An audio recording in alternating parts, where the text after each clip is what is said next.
Shalom, shalom.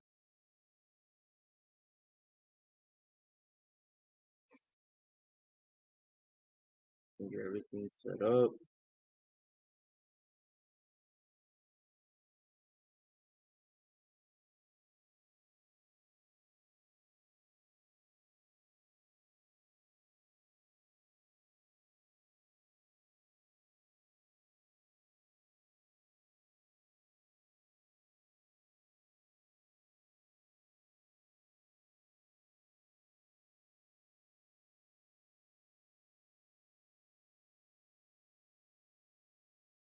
Right, boom.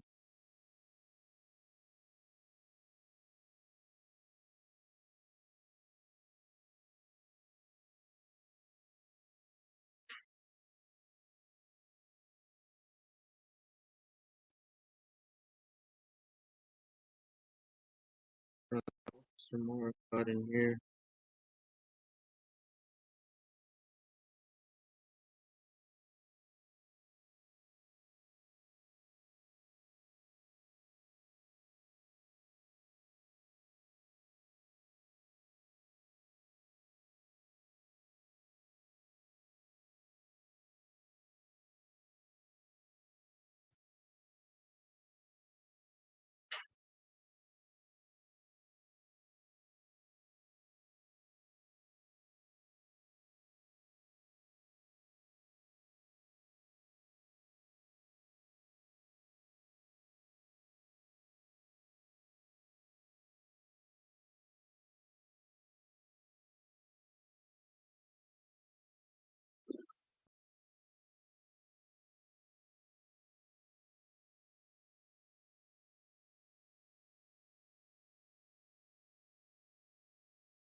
God, first and foremost, I just give all praises, honor, and glory to the Most High God, Yahweh. Do Sundays, Lord God, and Son, Hamashiach, Yahweh Shai, the Lord, England, God, Jesus Christ. Shemaya, Sharali, Yahweh, Allah, Yahweh, Yahweh, Chud, Israel, Lord God, Lord. Give us a minute while we set everything up. Get ready for this class.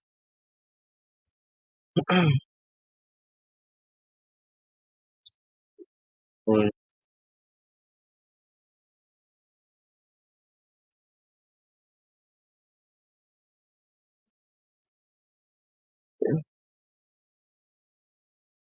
two, page two.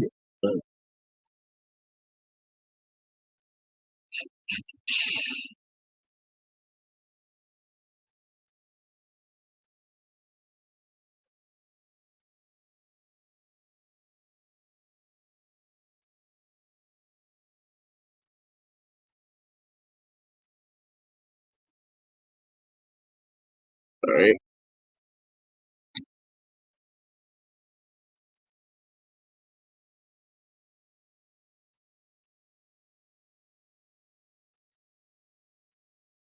So,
Shabbat Shalom. Can you hear me? Cannot. What? I feel weird without my war band. You looking over there Still all can't hear holy. you. Still You can't can't hear hear? you. Um,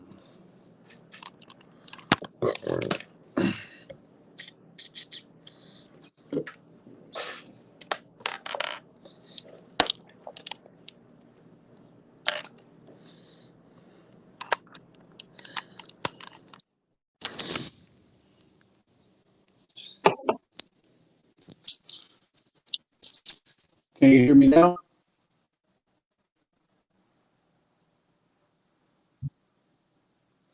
Can you hear me? I could read your lips, but I can't hear you. Hold on. Naim says she can hear me. Unmute. Can you hear me now? Try to go to your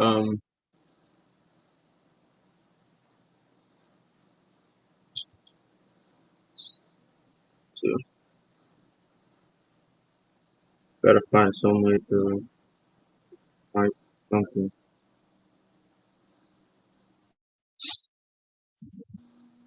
How about now?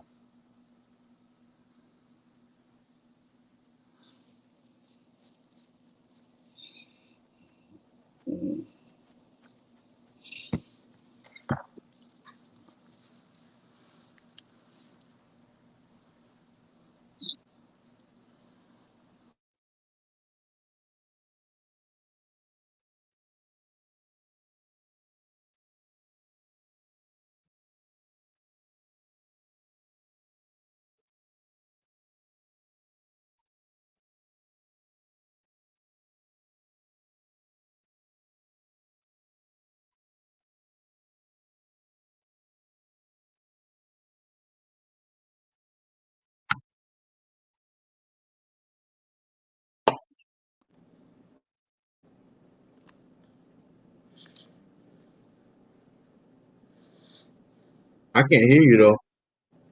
You can't? I can't. It's probably because the same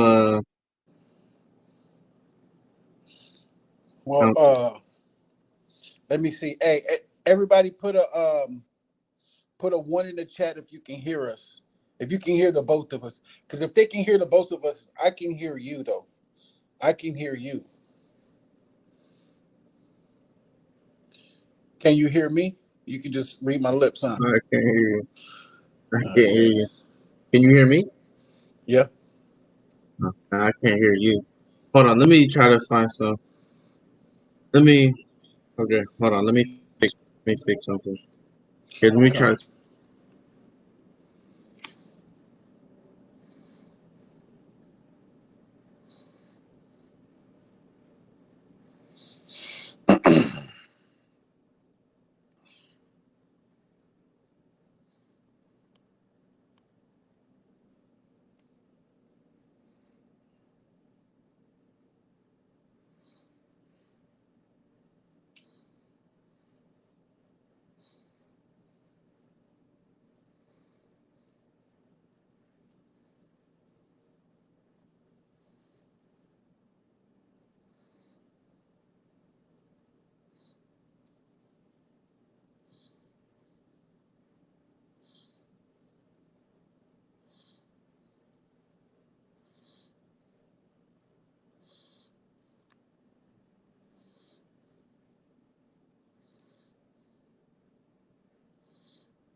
Con.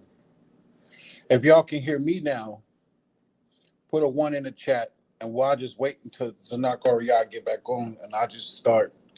So if everybody can hear me, whoever's on, I see 4 people. Y'all just all put a 1 in the comments. Whoever can hear me now, just go ahead and put a 1 in the comments. That way I can get started while Zanak or y'all fixes his computer. Okay.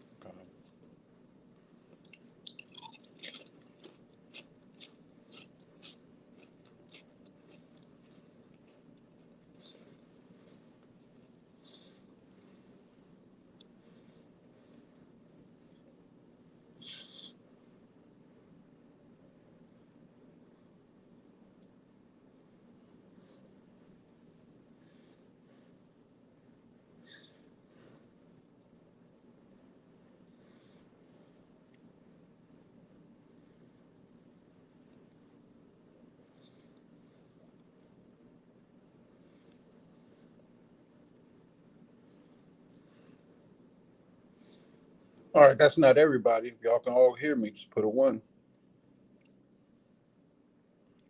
The water in the eye for your cooperation.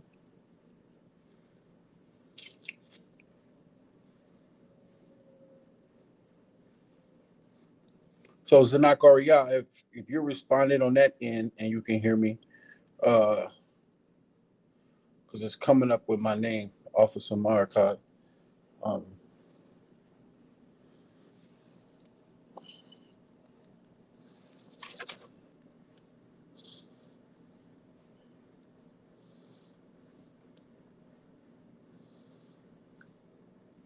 This is gonna be a heavy one, because at the same time, I'm gonna be going in on the Yoruba tribe, proving that the Yoruba tribe, coming from the area of the Nigerians, the people over there in East and so-called Middle East, are our people. Proven with the Bible, proven with history and resources, and giving you straight facts who these people are. Come on.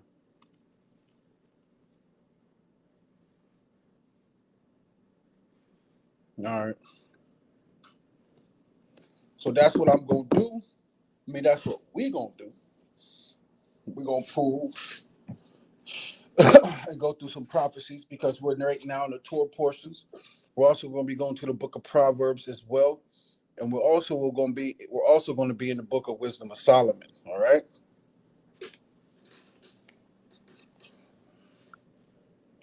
Gotta feed the sheep. Gotta feed the sheep. So I'm gonna start without Zanak Yafa right now, and I'll just wait till he pop back on, and he'll just have to go from there and do what he need to do. All right.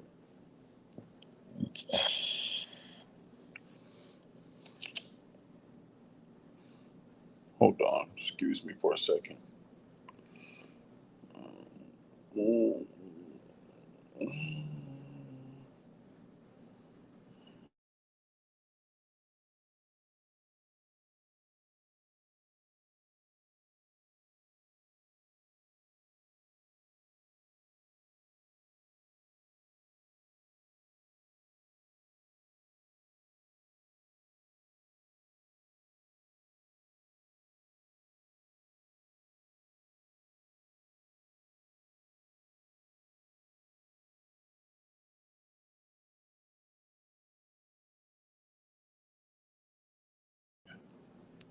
All right, cool.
All right, Khan. So, Torah portion today is in the book of Deuteronomy, chapter 32, verse 1, going ending up at chapter 34, verse 12. And then we're going to go to and read some wisdom in the book of Proverbs, chapter 8, verse 1, ending at chapter 10, verse 32. And then we're going to go to Wisdom of Solomon, starting at Wisdom of Solomon, chapter 8, verse 1, ending at chapter 10, verse 21. All right. So here I go. I'm going to start in the book of Deuteronomy, chapter 32, verse 1. All right. And it reads,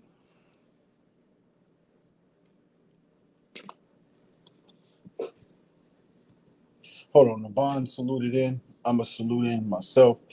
He did that himself. So first and foremost, I'd like to give all praises, honor, and glory to the Most High God Yahweh, and we do so in the name of His only begotten Son, Hamashiach Yahweh Shai, who the world ignorantly called Jesus Christ, Shema Yasharala Yahweh, Allahayanawa Yahweh, Achet, Hero Israel, the Lord our God is one Lord. All right. So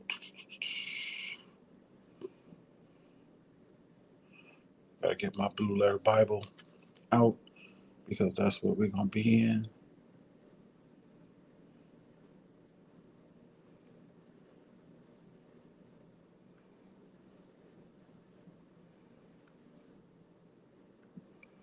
Okay, cool. Got that going. All right. It's the book of Deuteronomy, chapter 32, verse 1, and it reads, Give ear, O ye heavens, talking about the people in good state, and I will speak, and hear, O earth, the words of my mouth. My doctrine shall drop as the rain, my speech shall distill as the dew, and the small rain upon the tender herb, and as the showers upon the grass. That's how the Most High doctrine is. It gets all over everything. And you hear everybody speaking the doctrine of learners of the Most High. And it's in people's speech that don't even the Most High's words are in the mouths of people, of fools, of babes, and of grown men that are babes, grown women that are babes that don't even care for the Most High. You hear it in their speech, the way they talk. The Most High's doctrine is all in heaven and on TV and everything. Okay. All right. Verse 3. Because I will publish the name of the Lord. Ascribe ye greatness unto our power. Right? He is the rock. His works are perfect, for all his ways are judgment. A power of truth, and without iniquity, just and right is he. Right? Power of truth. And what's the truth? Psalms 119, 142. Let me get it.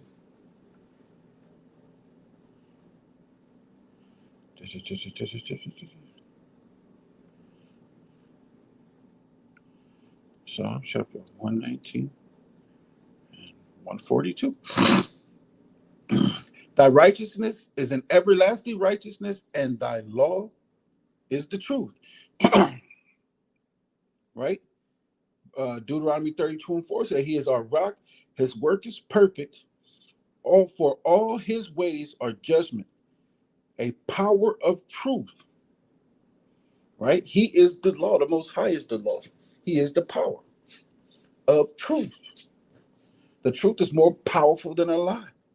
The truth is more powerful. The truth is more powerful than anything. The truth will cause you to be killed.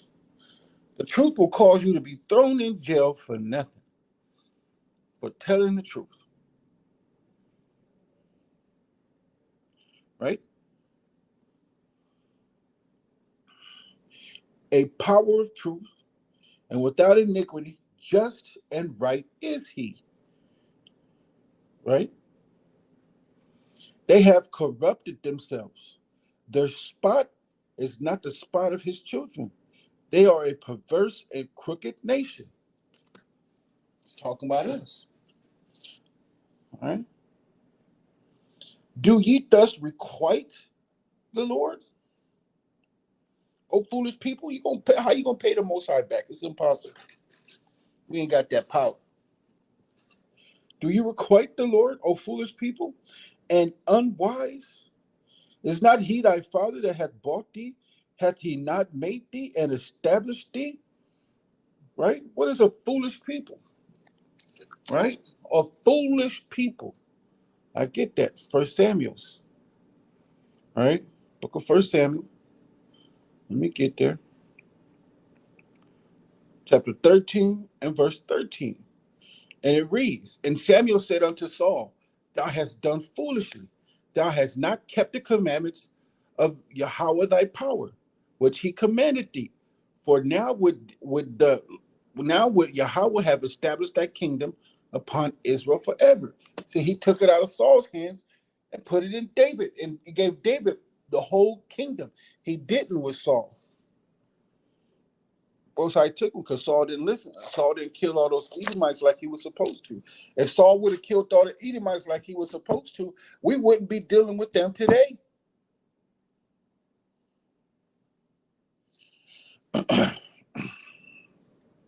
Right? Verse 7. Remember the days of old, consider the years of many generations. Ask thy father. Hold on.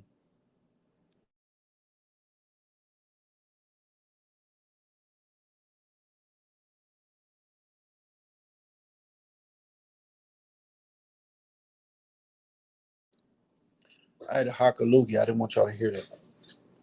All right. Verse 7, Deuteronomy 32 and 7. Remember the days of old, right? Consider the years of many generations. Ask thy father, and he will shew thee, thy elders, and they will tell thee.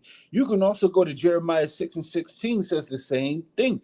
Jeremiah reads the law, right? Verse 8, when the Most High divided to the nations, this is also in Genesis 10 and chapter 10 and verse 5. When the Most High divided to the nations their inheritance, right?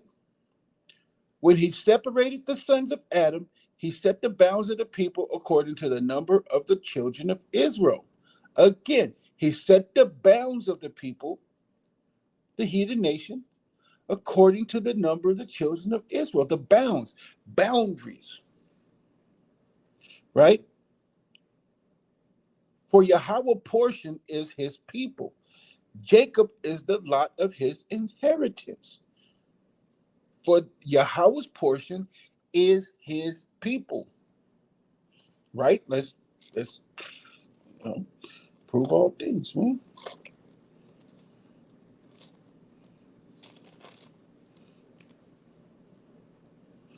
This is the book of Exodus, chapter 3 and verse 10. Come now, therefore, right? Come now, therefore, and I will send thee unto Pharaoh, that thou mayest bring forth my people, the children of Israel, out of Egypt, right? That's one witness. Let me just get another one in Apocrypha, which most Christians don't like because they just don't know the Bible.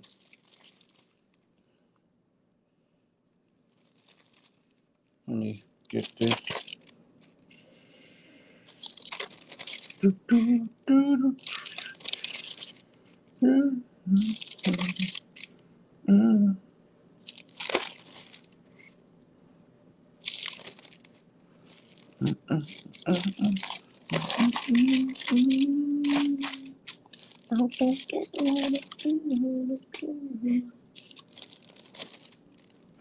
All right, this is the book of Second Ezra, chapter 6, in verse 54.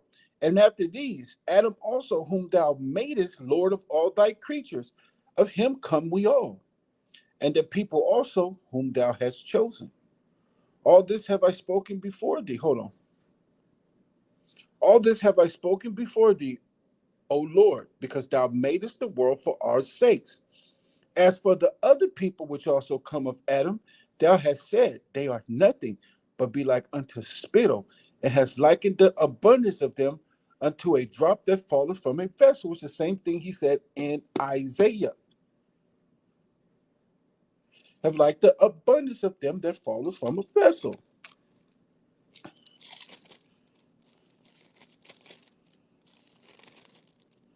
Right?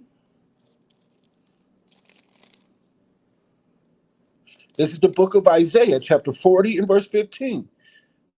Behold, the nations are as a drop of a bucket and are counted as the small dust of the balance. Behold, he taketh up the isles as a very little thing. Exodus, a Shalom soldier. Exodus, Second Nedrus, and the book of Isaiah. Can you hear me? Shalom, shalom, shalom. Khan, I can hear you. Can you hear me? Yeah, I can't. Was it the mic? Oh, you cut out. I didn't hear you. It's all gravy. No, It's all because gravy. can you hear me now? Yeah, I can hear you. The mic plugged in. It tried to play sound through the mic, but I had to change it to the speaker that's in the computer. So we're all good now. Oh, okay, cool. So whenever you want to jump in, if you got a precept and you want to jump in, just jump in and we'll go from there, okay? Okay. So right now All I'm right. on Deuteronomy 32 and bu- bu- bu- Yeah. um Right now, I'm gonna verse just pull 9. everything up. I'm just gonna pull the books and everything up right here because I had to Con, log into my email and everything. All right then. con. Go ahead. Just mute, go on mute. Con. So verse 9, for the Lord portion is his people. Jacob is the lot of his inheritance, right? Going into Genesis 10 and 5 divided. You know what I'm saying? When you go to Genesis 10, chapter 10, verse 5, he's also talking about he set the bounds of the people according to the number of the children of Israel. Okay? Um, verse 10, he found him in a desert land and in the waste howling wilderness. He led him about, he instructed him, he kept him as the apple of his eye. Jacob talking about the people. As an eagle stirreth up her nest, fluttereth over her young, she's like, over her young, spreadeth abroad her wings, taketh them, beareth them on her wings. So the Lord alone did lead him, and there was no strange power with them. So the Most High, guarded us like an eagle guard her young. You know what I'm saying? Verse 13, he made him ride on the high places of the earth, that he might eat the increases of the fields. And he made him to suck honey out of the rock and oil out of the flint rock, butter of kine and milk of sheep.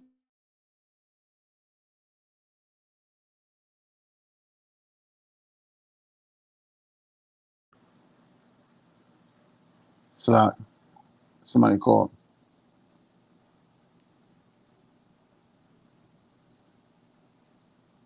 Verse 13, Deuteronomy 32 and 13. He made him ride on high places of the earth, that he might eat the increase of the fields, and he made him to suck honey out of the rock and oil out of the flint rock, butter of kine and milk of sheep, with fat of lambs and rams of the breed of Bashan. Right? Bashan, meaning I believe increase. Out of the breed of increase. Let's find out.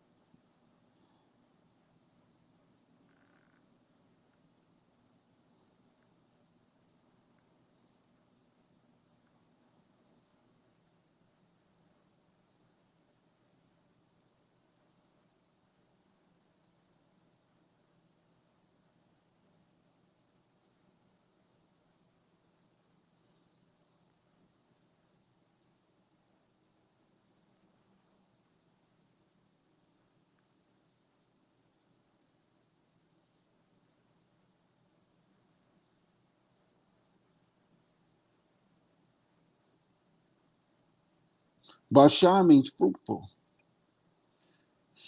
Butter of kine and milk of sheep with fat of lambs and rams of the breed of Bashan. All right, and goats with the fat of kidneys of wheat, and thou didst drink the pure blood of grape. Right, fruitful meaning increase. Right, if it's fruitful, it's an increase. Right, so out of the breed of increase. All right, verse 15.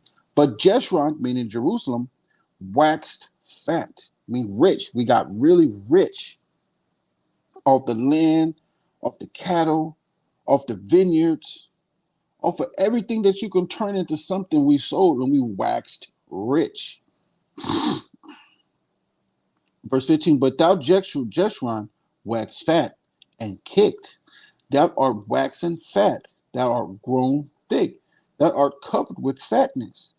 Then he forsook the power which made him, and lightly esteemed the rock of his salvation. That's what our ancestors did. Every time we get rich, that's why it's always good to pray after you eat. And you thank the Most High for the food that you've eaten. All right. Verse 16.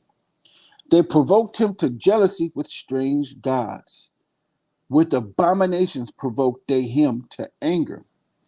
They sacrificed unto devils, meaning lies, not to Yahweh, to powers whom they knew not, to new powers that came newly up, whom your fathers feared not. Of the rock that beget thee, thou art unmindful, and hast forgotten Yahweh that formed thee. And when the Lord saw it, he abhorred them because of the provoking of his sons and of his daughters, right? To break the law.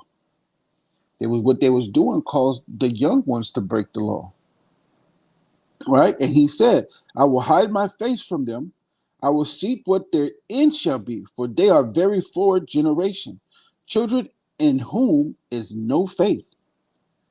They have moved me to jealousy with that which is not Yahweh. They have provoked me to anger with their vanities, and I will move them to jealousy with those which are not a people. I will provoke them to anger with a foolish nation. Right? Isaiah 7 and 8. Let me get that. Book of Isaiah, chapter 7 and verse 8. For the head of Syria is Damascus, and the head of Damascus is Rezin. And within 65 years shall Ephraim be broken, that it be not a people. This is talking about the whole tribes of Israel. Prophecy going into Ephraim being broken because of the idolatry. All right. And the head of Ephraim is Samaria. Right. And the head of Samaria is Remaliah's son. If ye will not believe, surely ye shall not be established. That's going into 2 Kings 15 and 30 as well. You can go to 1 Peter 2 and 10. Let me see something.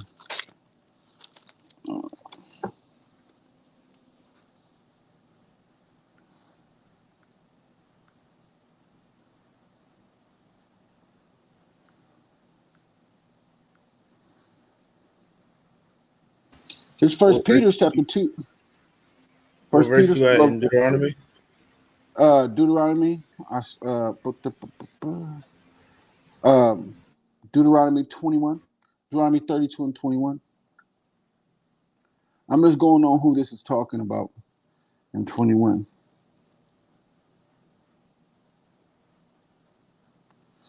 First Peter chapter 2 and I believe verse 10. All right, which in times past were not a people, but are now the people of Yahweh, which had not obtained mercy, but now have obtained mercy. Right? Dearly beloved, I beseech you as strangers and pilgrims, because that's what happened to the northern kingdom. They became strangers and pilgrims. Pilgrims meaning aliens. Strangers meaning like the heathen. Abstain from fleshly lusts, which war against the soul. All right? Your soul is how you think, your characteristics and everything. All right, we'll stop there. So we'll go back to Deuteronomy 32 and 22. For as a fire kindled in my anger, and shall burn unto the lowest hell, and shall consume the earth with her increase, and set on fire the foundations of the mountains, the governments. And I will heap mischief upon them. I will spin my arrows upon them. They shall be burnt with hunger and devoured with burning heat. And that's what's going on right now. And like in South America and everything else, they're burnt with hunger and heat of the Most High testing them and kicking them out of their own land and bringing other nations in. That's what's happening, right? And he said, I will heap mischiefs upon them. What's a mischief? You can see when you start looking these things up and you start looking at the northern kingdom of what happened to them, right?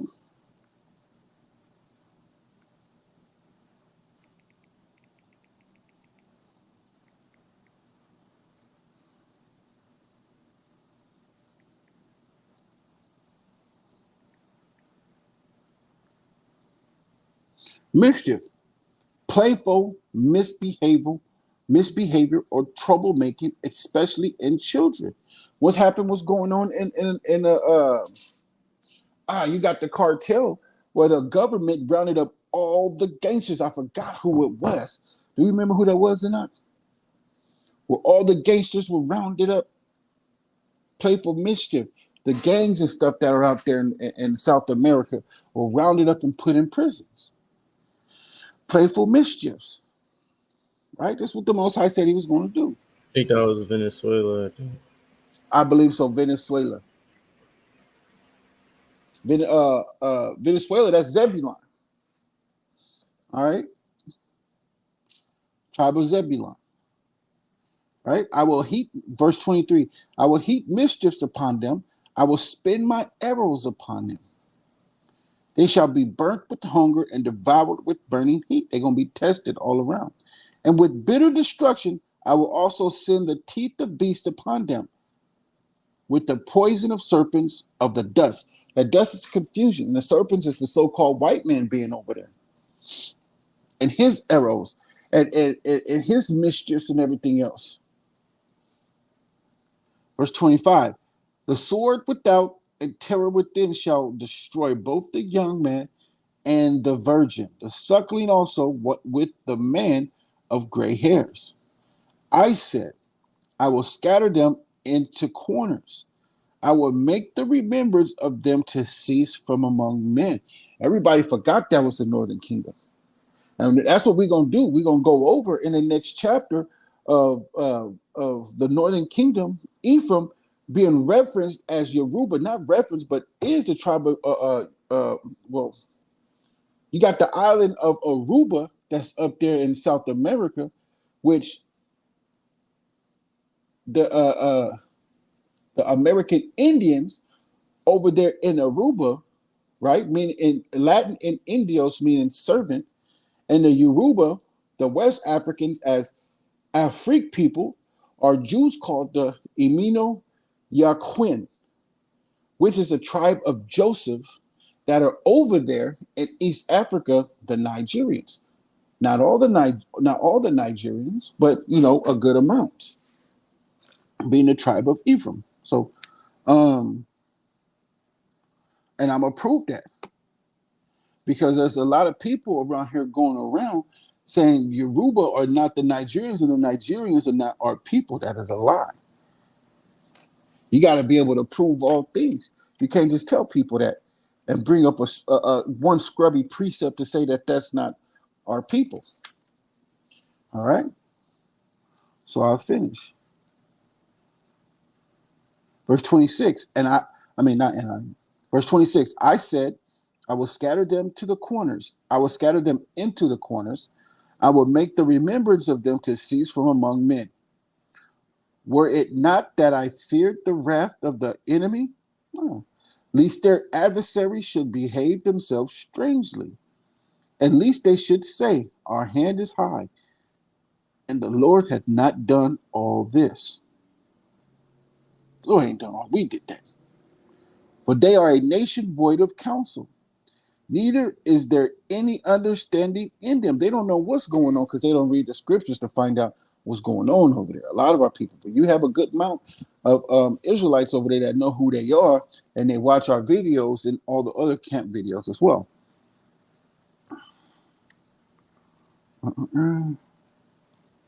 Verse 28, for they are a nation void of counsel, neither is there any understanding in them. Right? Oh, that they were wise, that they understood this, that they would consider their latter end. How should one chase 1,000 and two put 10,000 to flight, except their rock had sold them, and the Lord had shut them up? And that's what happened. Esau went over there and started putting a lot of the men and women to flight. For their rock is not as our rock, even our enemies themselves being judges. They understand that their God is not like our God. Our God is real, right?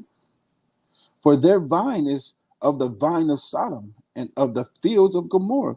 And the so-called white man in them, they're real homosexuals. That's just how they've been, man. Even in the Roman Empire, the so-called Italians. Italians always celebrated war with little boys, right? For their verse 31, for their rock is not as our rock, even our enemies themselves being judges. For their vine is of the vine of Sodom and of the fields of Gomorrah. Their grapes are grapes of gall, their clusters are bitter. Their vine is the poison of dragons and the cruel venom of Asaps. Their doctrines, everything about them is bitter and is off.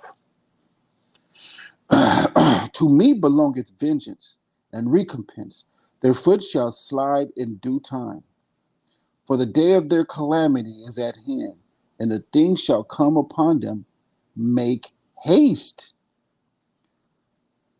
For Yahweh shall judge his people and repent himself for his servants when he seeth that their power is gone and there is none shut up or left.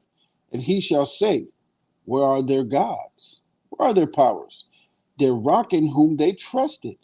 Talking about the so-called white men and themselves. In themselves they trusted. And these gods they came up with, which did eat the fat of their sacrifices and drank the wine of their drink offerings.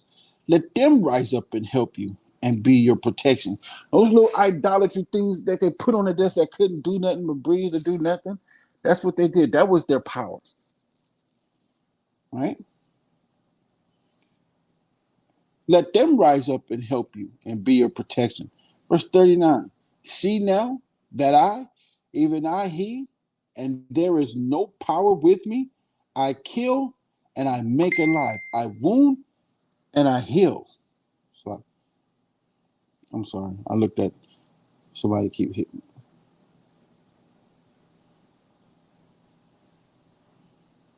Sorry. Verse 39. See now that I, even I am he, and there is no power with me. I kill and I make alive. I wound and I heal. Neither is there any that can deliver out of my hand. For I lift up my hand to heaven and say, I live forever. If I wet my glittering sword and my hand take hold of on judgment, I will render vengeance to my enemies and will reward them that hate me. I will make my arrows drunk with blood, and my sword shall devour flesh, and that with the blood of the slain and of the captives from the beginning of revenges upon the enemy. Sword shall devour flesh. These are missiles, man. And that with the blood of the slain and the captives from the beginning. So hold on. Oh, 41. And if I wet my glittering sword, man, missiles glittering. It's just sparkling. Like you coming through the air. Just, man. Excuse me, yo.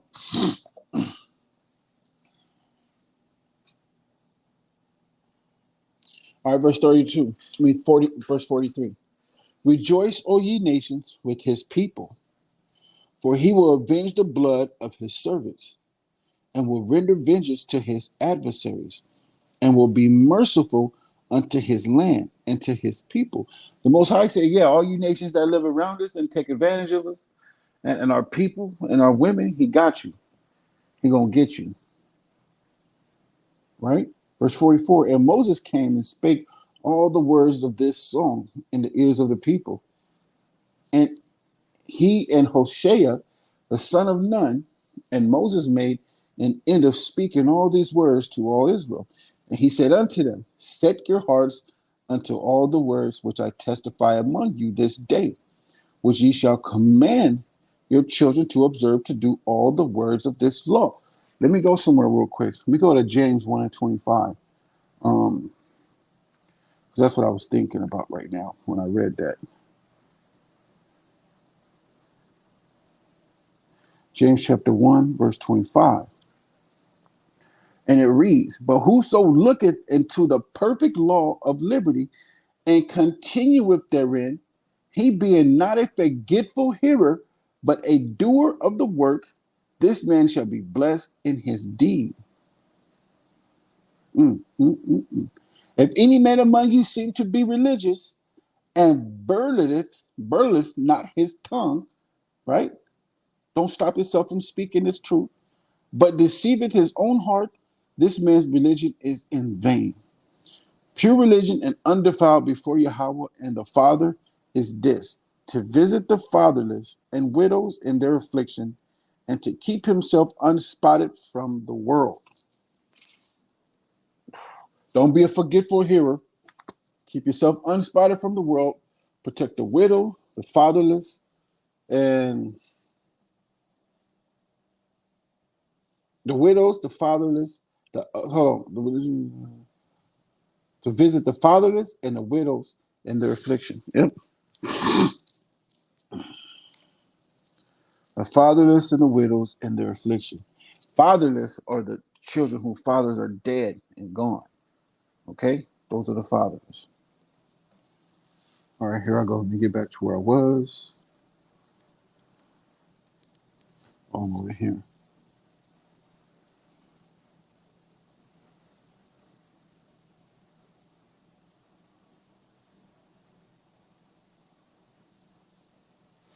I'm going to start at 45.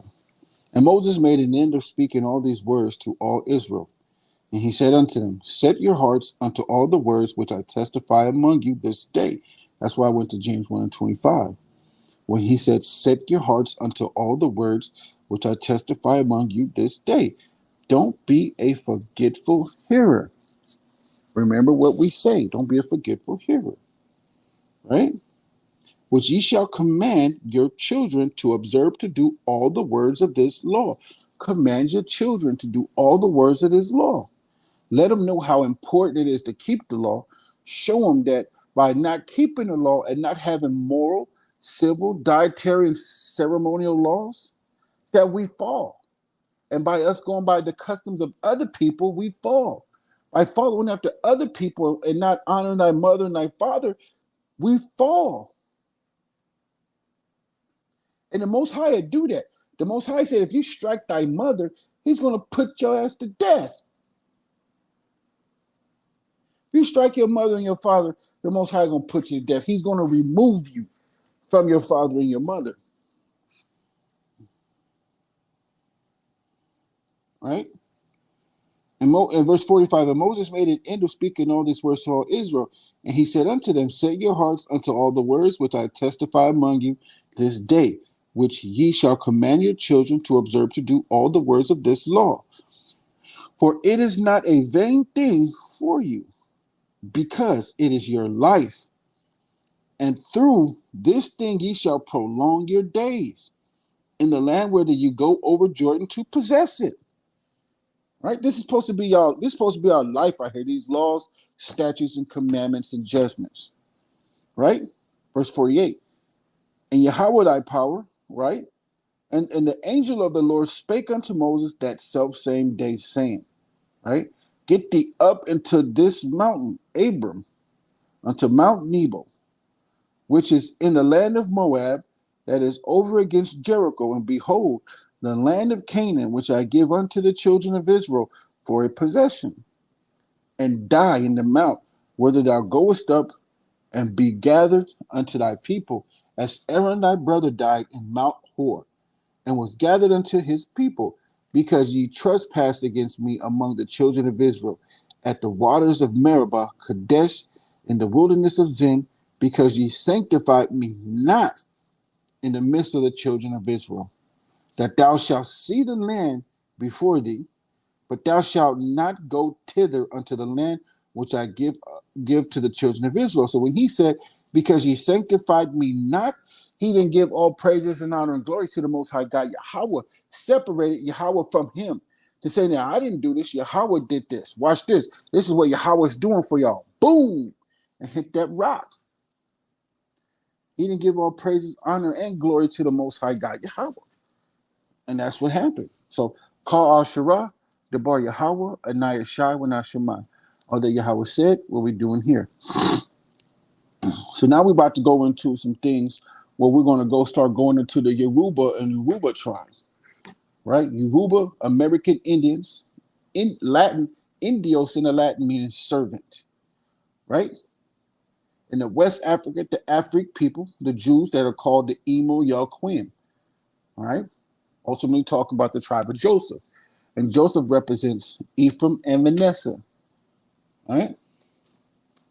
And I got some, hold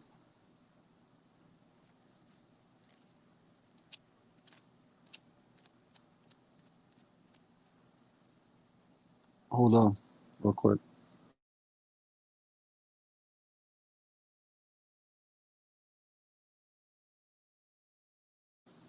So, and I got some sources for y'all too, just proving all things. So now we're about to start read at the book of Yeah, I got Deuteronomy. everything right here. The water. You want to start sharing your screen? Start sharing your screen at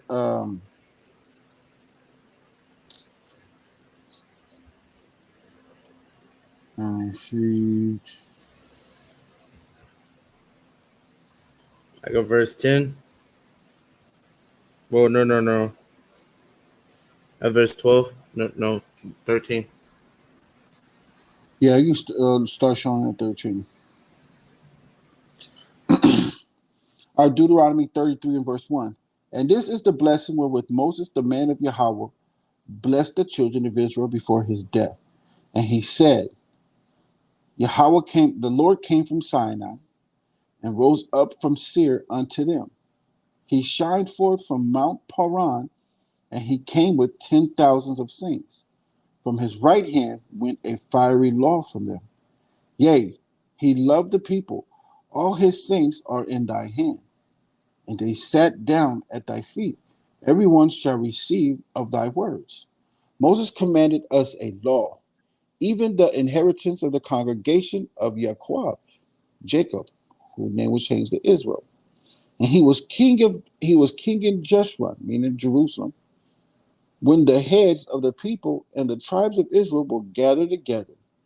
Let Reuben live and not die, and let not his men be few. And this is the blessing of Judah. And he said, hear, Lord, the voice of Judah, and bring him unto his people.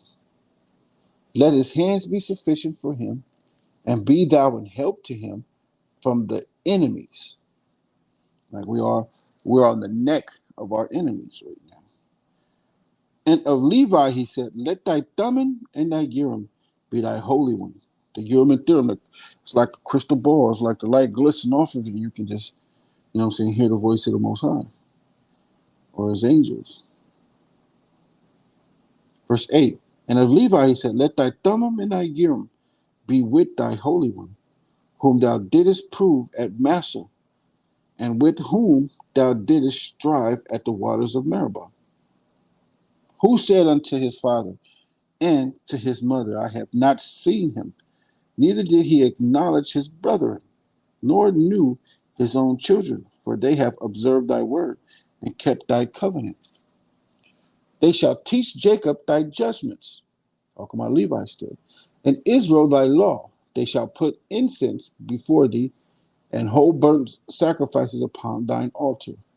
Bless, bless, Lord, his substance, and accept the work of his hands. Smite thorough the loins of them that rise against him, and of them that hate him, that they rise not again. Right? And of Benjamin, he said, the beloved of the Lord shall dwell safe. The beloved of the Lord shall dwell in safety by him, and the Lord shall cover him all the day long, and he shall dwell between his shoulders. And Joseph, or start sharing your screen now. And Joseph, he said, blessed of the Lord be his land, for the precious things of heaven, for the dew and for the deep of that couches beneath. Talking about like there's some precious fruits over there, and in the land of the in South America that grow that are very precious. Um, and Joseph, he said, blessed of the Lord be his land, for the precious things of heaven, right? For the dew and of the deep that coucheth beneath, and for the precious fruits brought forth by the sun, and for the precious things put forth by the moon, right? And for the precious things put forth by the moon. I think it was a certain type of frog that comes out when the moon comes out. Not too sure, but I'll find out. And for the chief things of the ancient mountains, and for the precious things of the lasting hills, and for the precious things of the earth, and fullness thereof, and for the good will of him that dwelleth in the bush. Let the blessing come upon the head of Joseph, and upon the top of the head of him that was separated from his brethren. From our Joseph. His glory is like the firstling of his bullock, and his horns are like the horns of a unicorn, which is not a unicorn. It's just that when you look at a rhino from the front, you can't see the other horn. You can just see one, right? With them he shall push the people together to the ends of the earth, and they are 10,000s of Ephraim and the thousands of Manasseh. But I want to go into something real quick. Azanok, put that on your screen. You got that? Let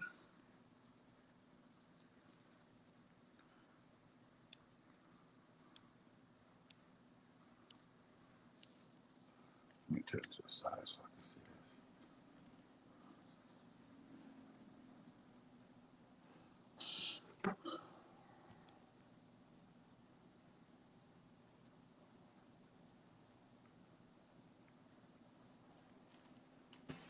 You can see it, right? Well, just blow it up on your screen. I You see got it? it over here. I mean, I can see it, yeah, but I can't really read it. So I got it on my phone, All right. my other phone. Yeah. I'll just read it from here. All right, cool. So when you go into the Google Books, you can look up the Yoruba Indians, right? So first, I want to let me see. Let me try to do this so you can. Uh,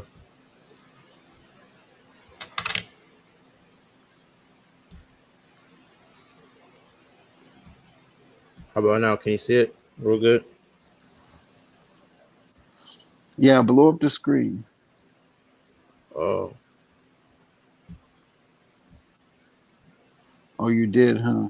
yeah. Don't worry about it. I got it. All right.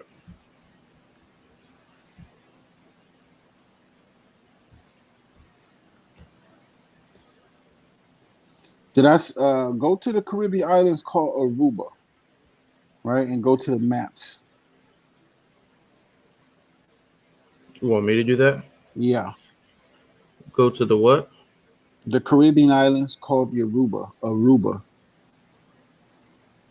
It's a chapter in the book, or No, it's just a map. I mean, you can. It's a Caribbean. It's Aruba. do you want me to look it up on Google? Yeah,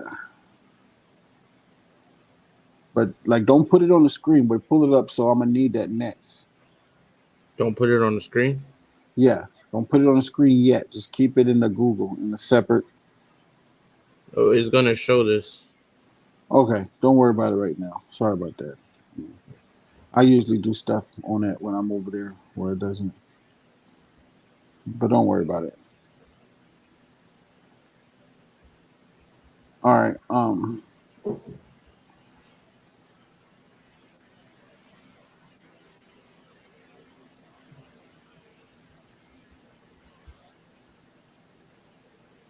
right. Stay where you are. So, Yoruba Indians. Indians in the Latin means indios, meaning servant, right? So there's a book called The North American Exploration. So now, can you show them that? Over to the side, you can see the book. North American right there. That book he's on is called the North American Exploration Volume 1, right? Edited by John Logan Allen. And in the page of in a book of page in a page 211, you can read right here. With matters stabilized in Jamaica and Puerto Rico, said Diego Columbus turned his attention to Cuba. In the intern since Ocampo's reconnaissance, right? So let's see reconnaissance, because you got to understand what these devils be doing.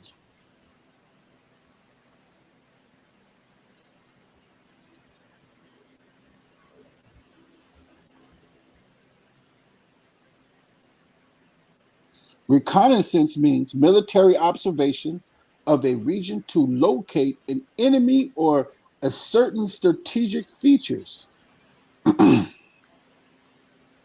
Right?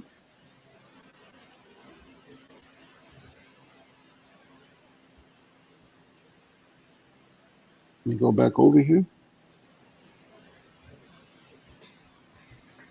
So, in the interim since Ocampo's reconnaissance of the island, Spaniards from the Tierra Firme colony had been cast upon its shores to become its unwritten explorers. Among them was Ojeda himself, who was shipwrecked at Cuba's Jagua Bay. He and his pirates, with whom he had hitched a ride, as mentioned previously in the account of Ojeda's Yoruba colony, right? Walked the length of the islands before obtaining a native canoe to take them to Jamaica. Esquivel provided the rescue ship to transport the castaways to Santo Domingo. Fernandez de Encisco, already having sailed for Yoruba, right, with provisions in San Domingo. So, Yoruba, when you look up Yoruba, right, you can go Yoruba or Yoruba, but it's Yoruba, Ya meaning he is, Ruba meaning increase. He is increased, right? So let's go to the blue letter. You got that already, Sanat? Blue letter. What do you got right now? Was nothing here.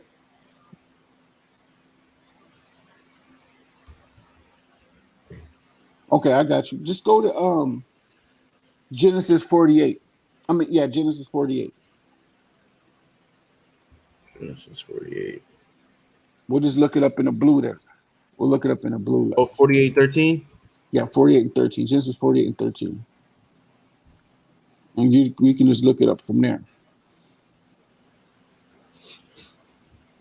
So you can look up Joseph name first. Okay.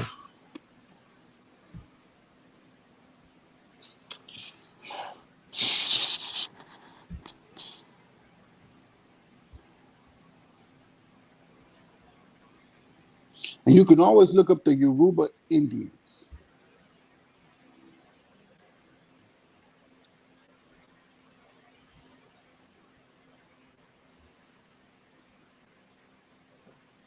You see it?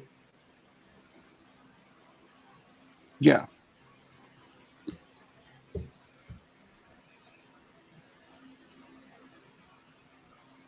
Let me go to it on my end.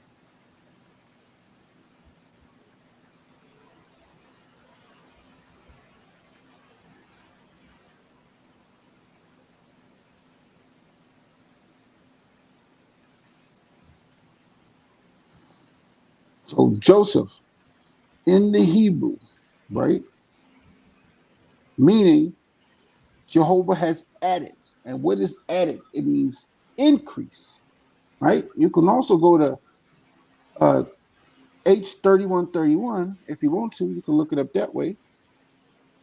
Go to the magnifying glass, right? If you want to not do that, 31, 31. Go to the magnifying glass, right? Oh, it's not even showing it.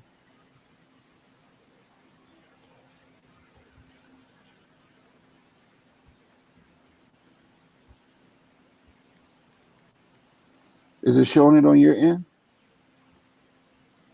The magnifying glass? Yeah, like if you put H31, 31, it's not showing it. Did you want me to look up H3131? Don't worry about it. Don't worry about it. It took me to Genesis 50.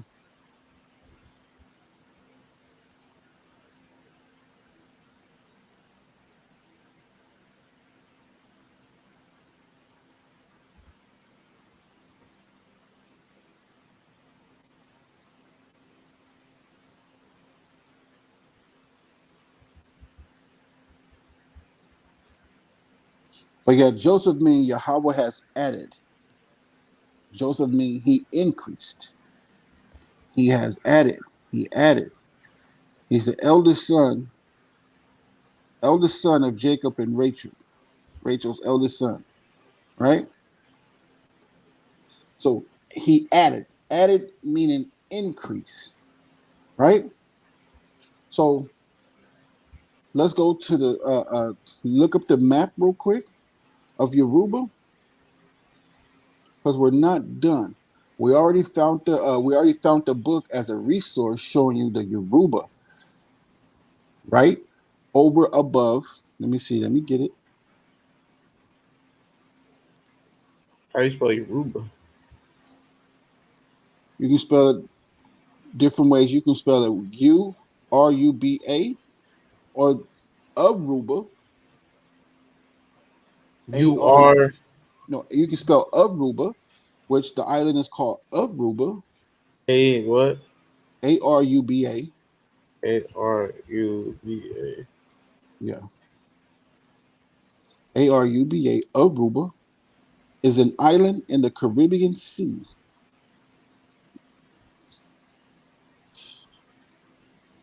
The natives over there in that region, the native Indians over there, in the Latin is Indios, meaning servants,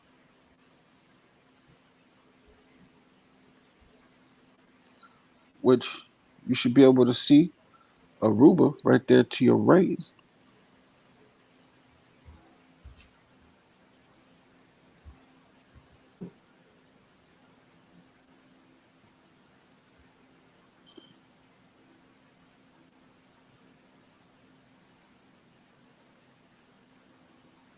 Can you see it good?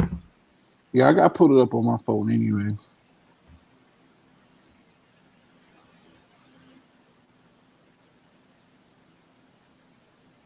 Which, if you go south of Aruba, it's over there. It's surrounded by Puerto Rico, Jamaica, and all the above parts.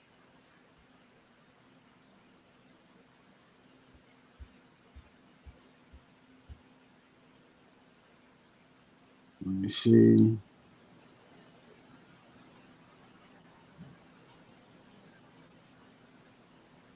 So if you go north of Aruba, you got the Dominican Republic. If you go north of Aruba, you go up where Aruba is, you go north. You got Dominican Republic, Puerto Rico to the west. To the east, you have Haiti. And then to the east of Haiti, you have Jamaica. Um, and then to the north of Jamaica, you got Cuba. And then the north of Cuba, you got the Bahamas. And then the east of Jamaica, you got the Cayman Islands. And then when you go up north some more from Jamaica and the Bahamas, you got Miami. So when you start to go south of Jamaica, west to Haiti, next to Haiti is Dominican Republic, and then west of Dominican Republic is Puerto Rico, and then west of that is the Puerto Rican Virgin Islands, and then you got Dominica, Saint Lucia, Grenada, Trinidad, Tobago, and then you start going east, and you start running to Aruba. Nesta Branquilla. So where you have right there on that map, right there's enough. If you go north, you see San Juan. When you start to go north up there, you start to run into the Dominican Republic Yeah, and this is Puerto Rico. This right here, Dominican Republic and Haiti. Yeah, right there. That's Dominican Republic and And Haiti then right there. up here, well, Up there, that's Cuba. Right there, where you was on right there. The little island, yeah, right there. That's Cuba. And then you got look at Kingston. You got Jamaica right there, I south of mean, that. Jamaica right there. And you can still see Aruba. And this is South America right here, where it says South America. Aruba's right there.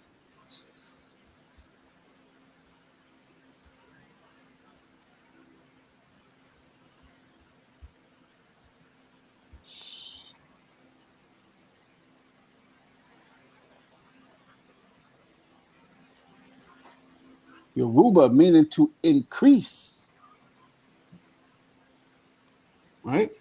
And all we doing is just matching that Aruba with Yoruba and Yoruba, or everything goes together. Yoruba, Aruba, Yoruba. South America, right? Going with Joseph, meaning increase. Yosef, Yasuf, meaning he is increase. Going with Ephraim, fruitful bowl. Fruitful meaning to what?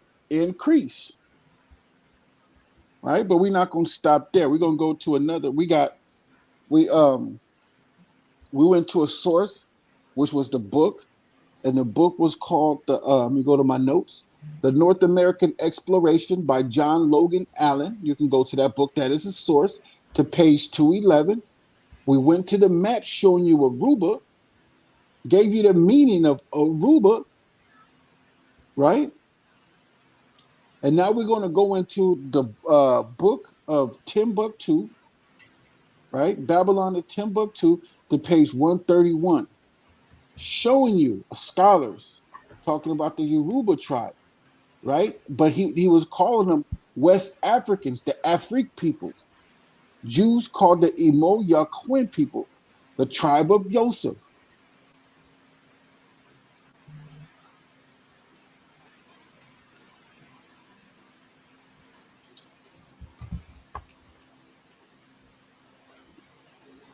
And then we're going to show more.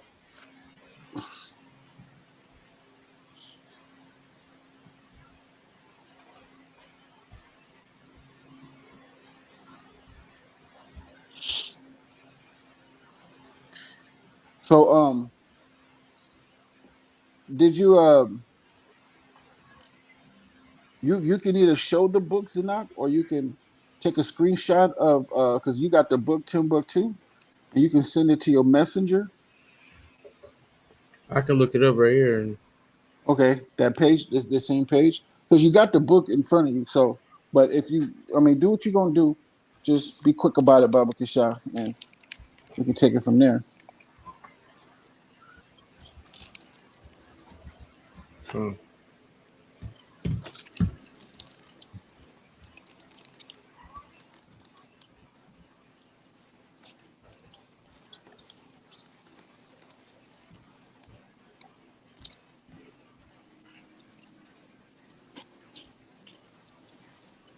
Sorry, Rabah means many.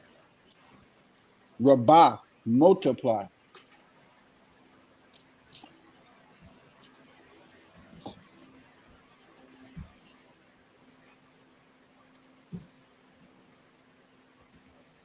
Page what? 131.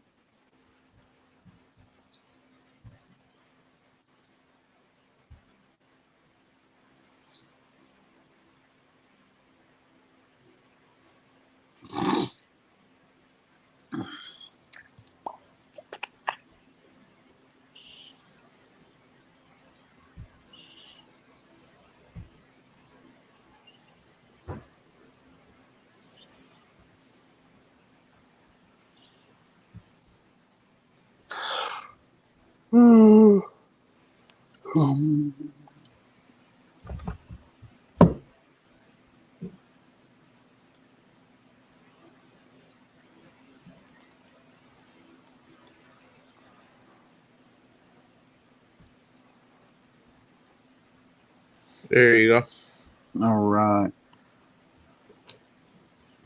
I can't see it that big, but I got my other phone over here. I'm gonna read it Hold from on. there. That's good. That's big for them to see that. That's cool. Yoruba Jews of Nigeria. And this is the book in Babylon and Timbuktu giving you another source. Okay. Um,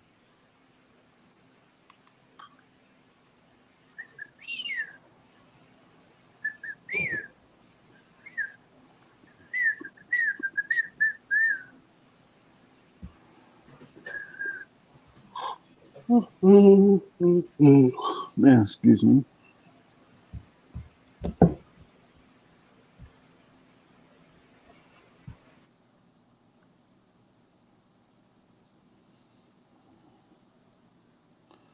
Um,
all right, my bad. I had to do something.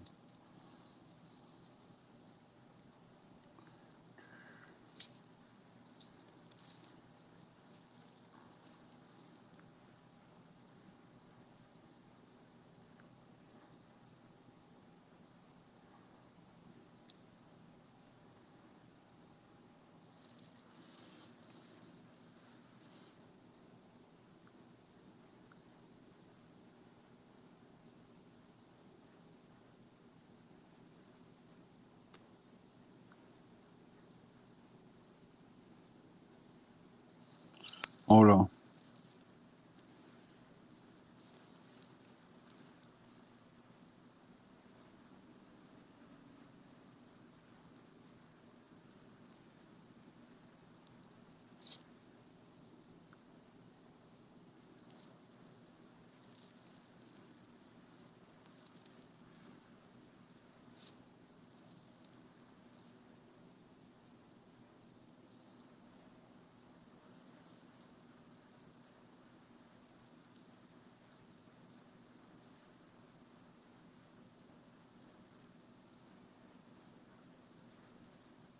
Hello?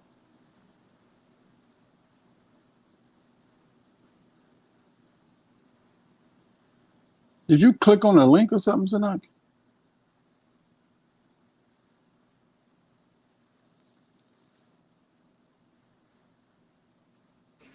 Can you hear me? Yeah.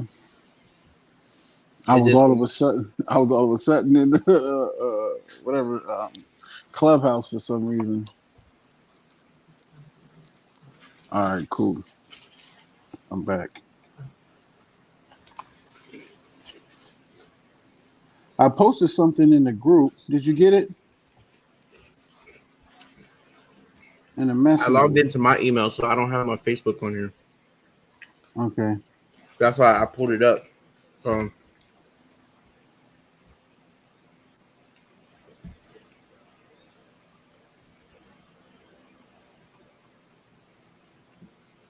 Um, how did I do that? Okay.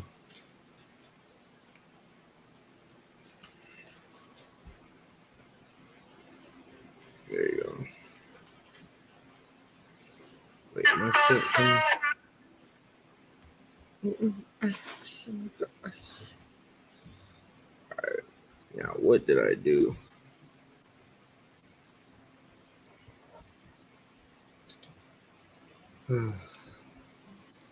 Okay, you gotta big this up a little bit because I can't even pull it up on my other phone.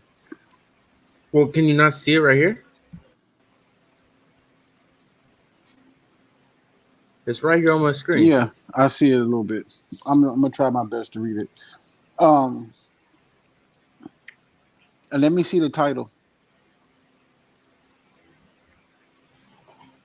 Okay, Yoruba Jews in Nigeria.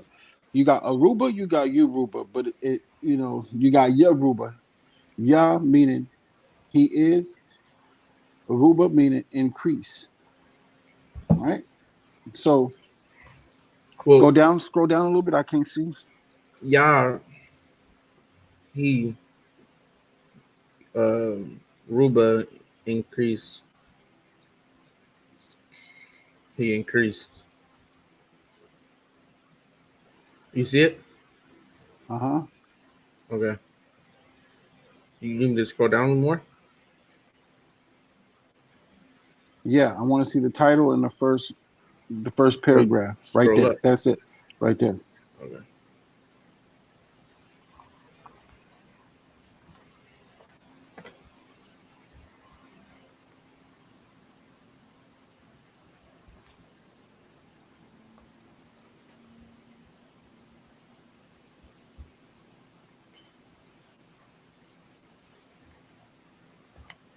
Do you need me to read it for you? Yeah, go ahead and read because I'm not trying to squint like that. All right. Yoruba Jews of Nigeria. There are black Jews in southern Nigeria who are called the Imo Yokwayam, Mm-hmm. or strange people, by the native Africans, but these black Jews call themselves by the Hebrew name Benai, Ephraim, or sons of Yeah. Ephraim. These Right. Jews, Meaning what? Fruitful. Go ahead.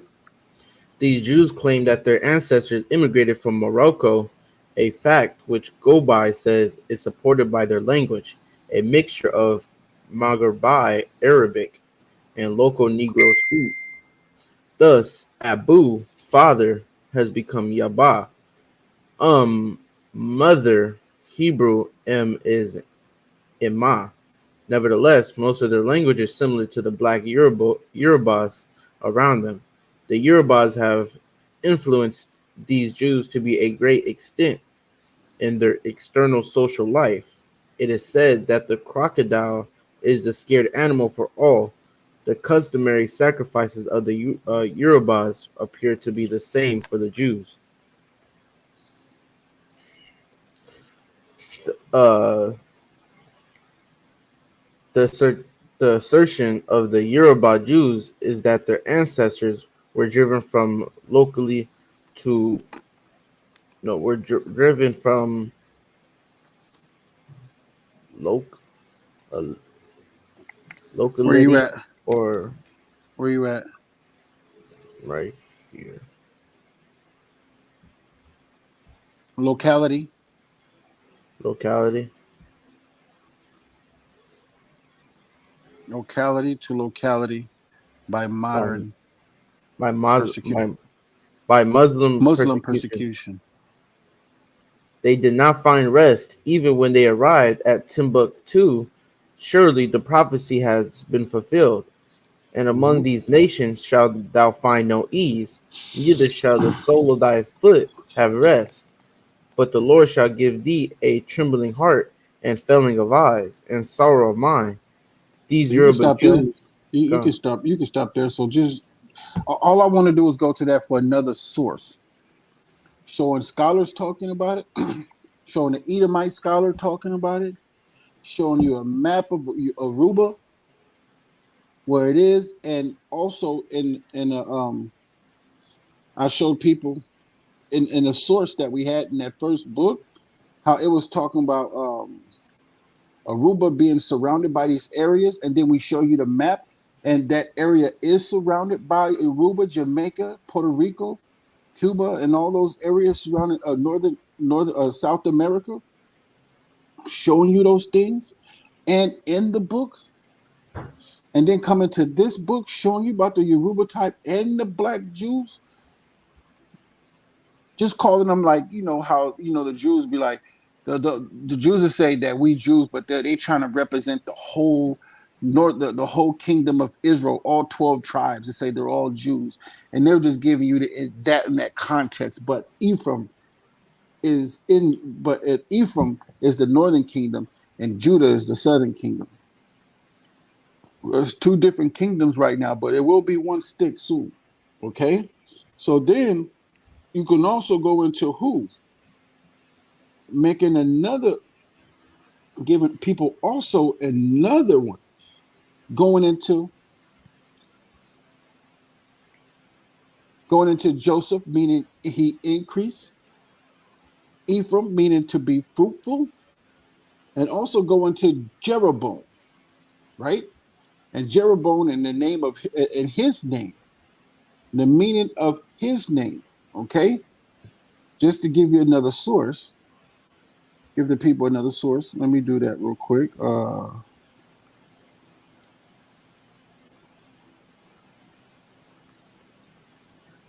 Let me find that. I'm gonna find that, and then I'm gonna give it to you to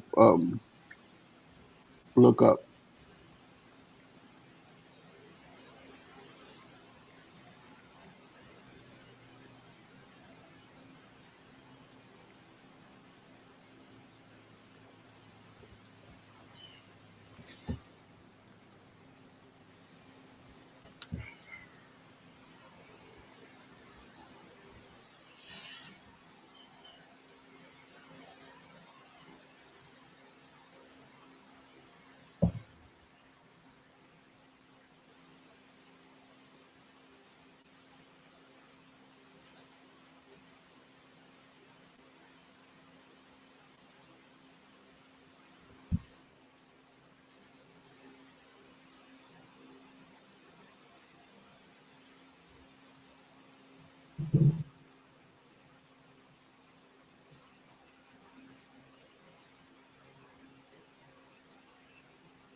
Hello.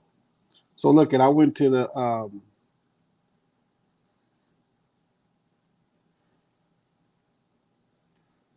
blue letter in H33 and 79, right? Jeroboam meaning the people increase. That's what it means. Right now they got it where Jeroboam meaning the people will contend, and that's not what his name means.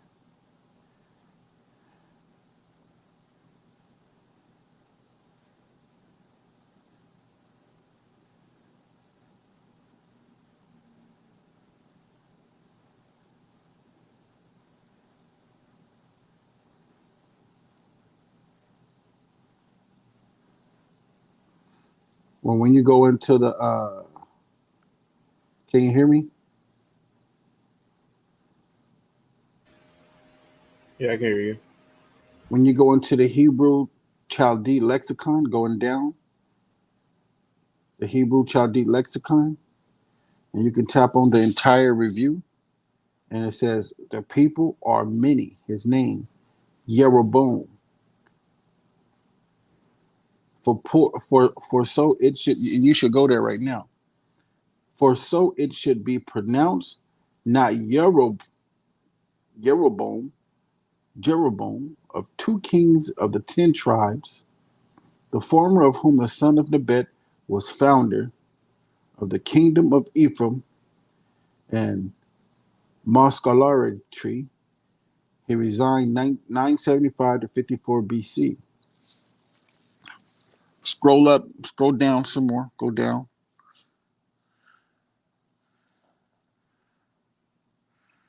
More. Right there in the lexicon.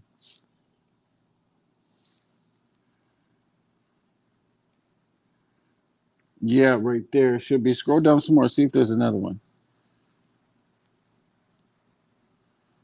Where are you at though? You're in Genesis, huh? Nah, you got to go to 1 Kings 11 and 26 to look up Jeroboam.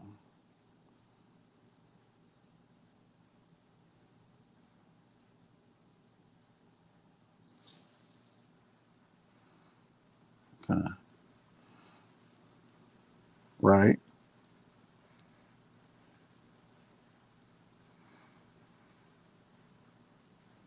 She says the people will contend. That's not, no. Go down to the lexicon. Right here. Jeroboam means the people increase. The people increase. And this is closest to it. Who people are many. And where it says Jeroboam, right?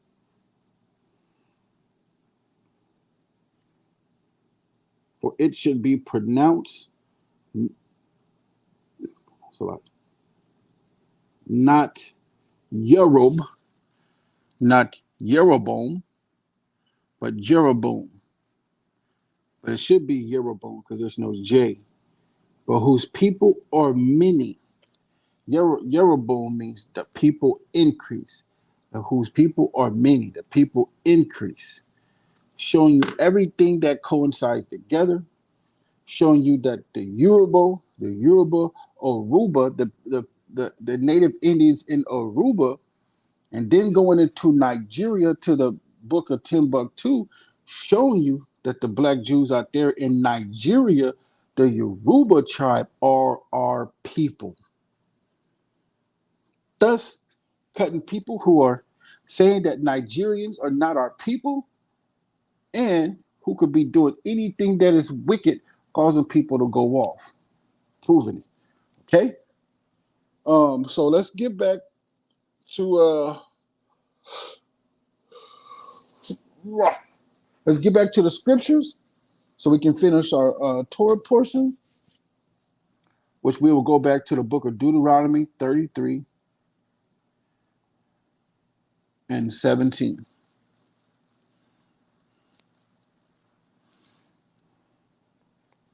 Why didn't the car walk like an old man? Like he do. He's walking like an old man, like like the hunchback of Notre Dame. Can he hear me? He can hear me, huh? He can't? Yeah. Fine. So, all right, cool. I'm gonna let you read chapter 34, and I'm gonna start back up at Proverbs and Wisdom of Solomon, most likely. Okay. So when you Zanak, look up the 12 tribe chart so people can see that who Ephraim represents. Pull that up real quick so they can see he's a rhino. You said pull up the 12 tribes chart? Yeah, on Google. So you can they can see the maps. You know what I'm saying? They can see the tribe the tribe mascots.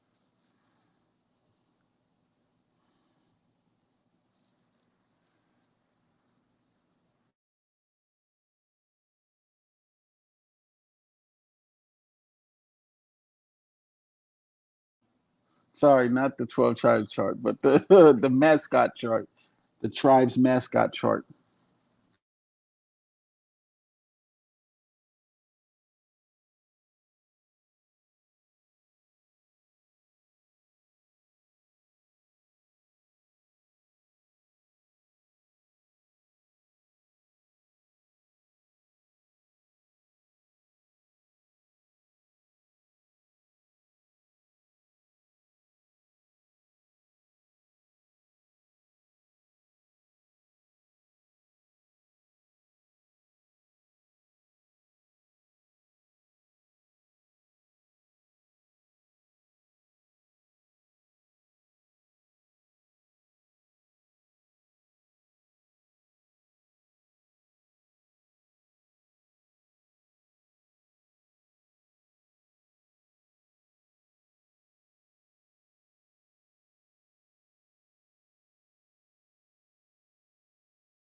I can't find it either. I thought I had it.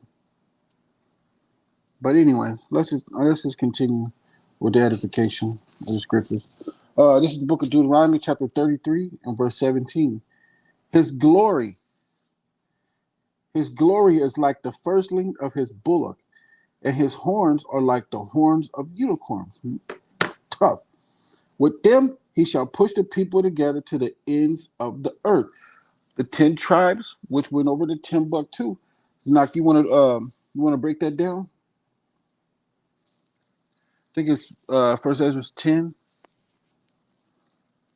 These are the 10 tribes which were scattered abroad. And that's the prophecy right there. With them he shall push the people to the ends of the earth. The ends of the earth representing Americas. He's going to push them to the Americas.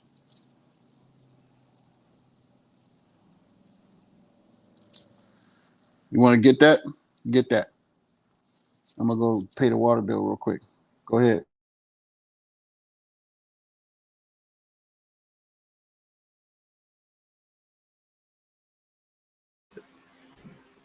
So you gonna pay a water bill?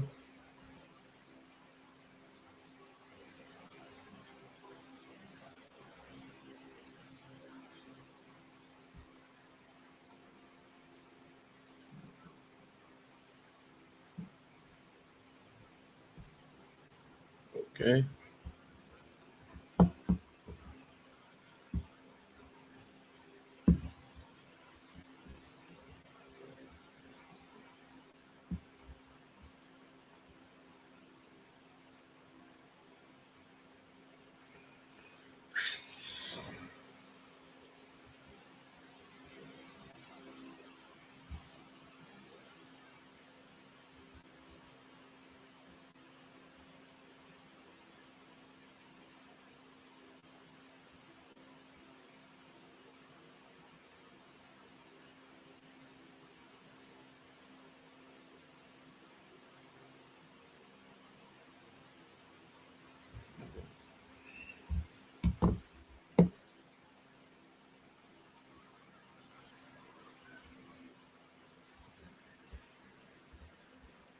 Give me a second.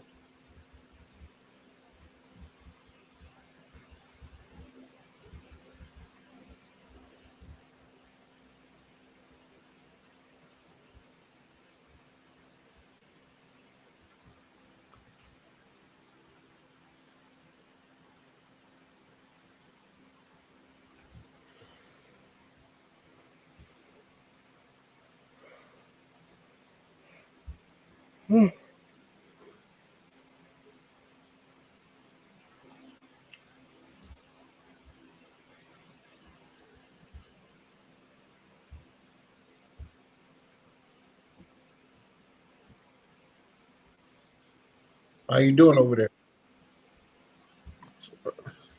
I was trying to figure out what you wanted me to do. Well, when you go to Deuteronomy 33:17, it says, his glory is like the firstling of his bullock, and his horns, talking about Ephraim, and his horns are like the horns of unicorns. Because when you look at his horns from the front, it looks only like one, but it's actually two. Yeah. With them, talking about the horns, with them he shall push the people together to the ends of the earth. And they are the 10,000s of Ephraim, and they are the thousands of Manasseh. Talk about Joseph. Ephraim's the one that got everybody together to come over here to the Americas, which is called Arswith, which you can go to the second Nesris, to the 10 tribes, which was, Oh, okay. So second Ezra 13 and 40 is what you wanted. okay, yeah, Salak.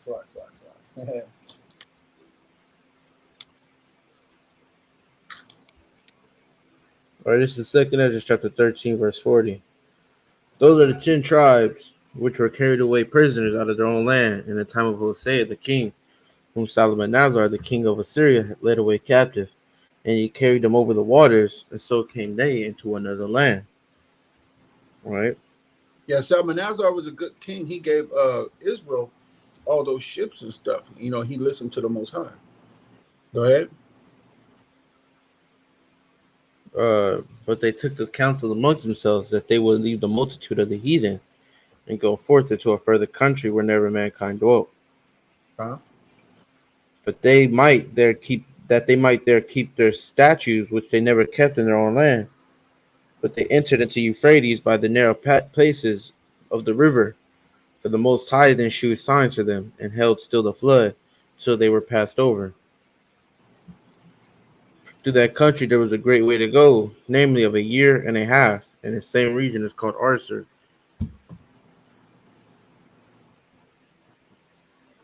Which Okay. showing them what Arswith mean. Go ahead. You got it. Well, Arser means where never mankind dwelt. That's what it means.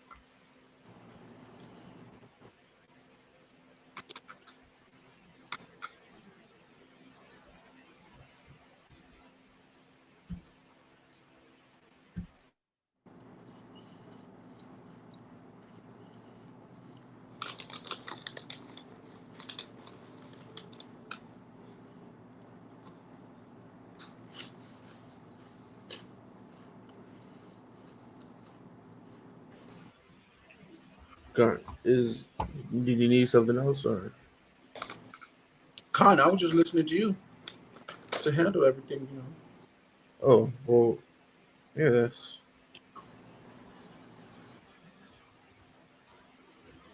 the 10 tribes that had left the captivity in Assyria and came to a land where never mankind dwelt. They called it Arsareth, and that's here, which now you call America. Wow.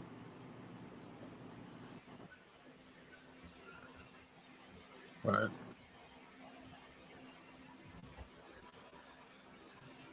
Khan. So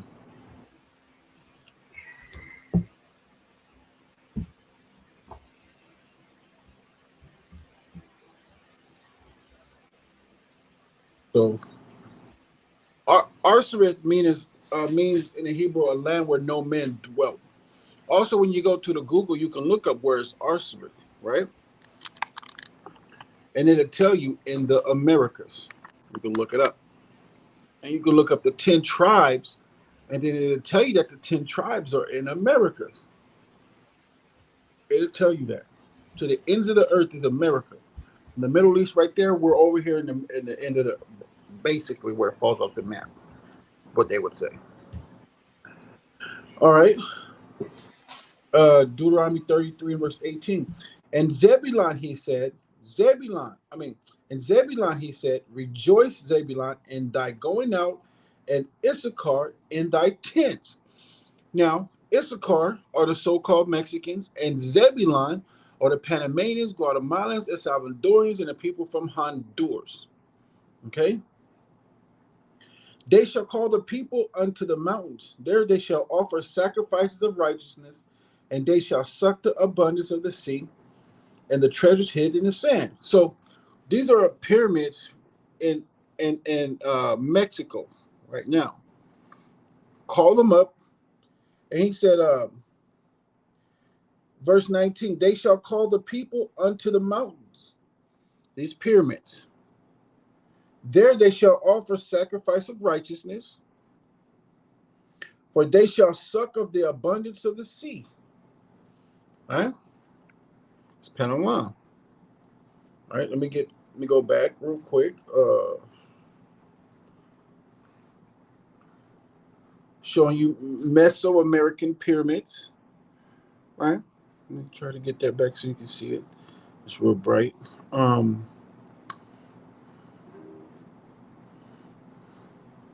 These are pyramids down in Mexico. Still in good condition.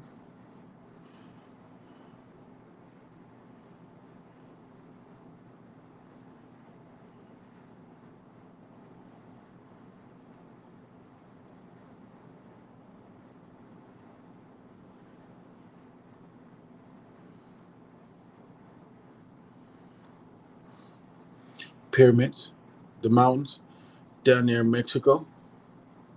Right? Prophecy right here. Showing you who the people are.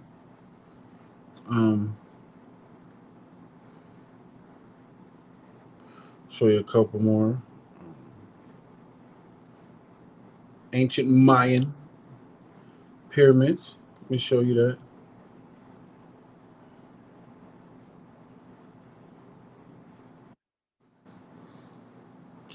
Ancient Mayan pyramids right here. Right?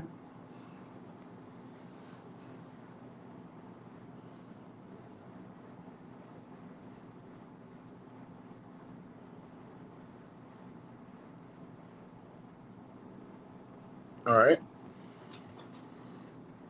Deuteronomy 33 and verse 19. They shall call the people unto the mountains. There they shall offer sacrifices of righteousness, for they shall suck of the abundance of the sea, of treasures hid in the sand. And of Gad he said, blessed be he that enlarges Gad. He dwelleth as a lion and teeth and teareth the arm from the crown of the head. Talking about the southern stuff he made in the mask he used to wear and everything else. And verse 21. And he provided the first part for himself, because there in a portion of the lawgiver was he seated. Gab was a lawgiver when they came over here. And he came with the heads of the people. He executed the justice of the Lord and his judgment with Israel. And of Dan he said, Dan is a lion's whelp. He shall leap from Bashan, the increase. And of Naphtali he said, O Naphtali, satisfied with favor and full with the blessings of the Lord, possess thou the west and the south. And of Asher, Brazil. And of Asher he said, let Asher be blessed with children, let him be acceptable to his brethren, and let him dip his foot in oil, resources that are over there. Thy shoes shall be iron, other resources that are over there, and brass, and thy days, so shall thy strength be. There is none like unto the power of Jeshurun, which is Yasharallah, Jerusalem, who rideth upon the heaven in thy help, and in the excellency on the thick. Back then, he was called Quetzalcoatl to all the native Indian tribes. Quetzalcoatl, by different names of Quetzalcoatl, the flying serpent, right? The eternal power is thy refuge, and underneath are the everlasting arms, and he shall thrust out the enemy from before thee, and shall say, destroy them. Israel then shall dwell in safety alone. All right, so when that happened, our eternal power, which is Yahweh, right? When he said things go and everything else, we're going to be in safety. Israel then shall dwell in safety alone. The fountain of Jacob shall be upon a land of corn and wine. Also his heaven shall drop down dew. Happy art thou, O Israel. Who is like unto thee, O people?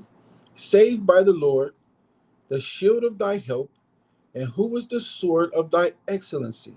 And thine enemies shall be found liars unto thee, and thou shalt tread upon their high places. Remember, they're going to come from the ends of the earth saying, our father have inherit lies. All right? So, Kal Shara, Debar Yahweh, Anai Shawu Nashamai, all that Yahweh said, what we doing here. All right, now we're going to 34, reading up to verse 12. And Moses went up from the plains of Moab unto the mountain of Nebo, to the top of Pisgah, that is over against Jericho, and the Lord shewed him all the land of Gilead, of Galilee, unto Dan, and all Naphtali, and the land of Ephraim and Manasseh, and all the land of Judah unto the utmost sea, and the south, and the plain of the valley of Jericho, the city of palm trees unto Zor. And the Lord said unto him, this is the land which I swore unto Abraham, unto Isaac, and unto Jacob, saying, I will give it unto thy seed. I have caused thee to see it with thine eyes, but thou shalt not go over thither. So Moses, the servant of the Lord, died there in the land of Moab, according to the word of the Lord. Right? And he buried him in the valley in the land of Moab, over against Beth Peor. But no man knoweth his sepulchre unto this day. And Moses was 120 years old when he died. His eyes was not dim, nor his natural force abated. And the children of Israel wept for Moses in the plain of Moab 30 days. For the days of weeping and mourning for Moses were ended. And Joshua the son of Nun was full of spirit of wisdom, for Moses had laid his hands upon him. And the children of Israel hearkened unto him, and did as the Lord commanded Moshe. And there arose not a prophet since in Israel like unto Moses, whom the Lord knew face to face. So it was not Joseph, who Moses said the Most High will raise unto him like unto thy brother, like unto Moses. All right? And all the signs and the wonders which the Lord sent him to do in the land of Egypt, to Pharaoh and to all his servants and to all his land, and in all that mighty hand, and in all the great terror which Moses shewed in the sight of all Israel. Kal Shara, Debar Yahweh, Anaya Shai Nashamai. Although Yahweh said, what we doing here. All right, so now we're going to go over here to the book of Proverbs, I think chapter 8, so verse 10. Let me make sure.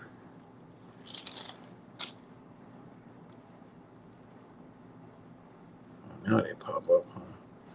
We're on to Proverbs 8, chapter 1 to verse 10, 32.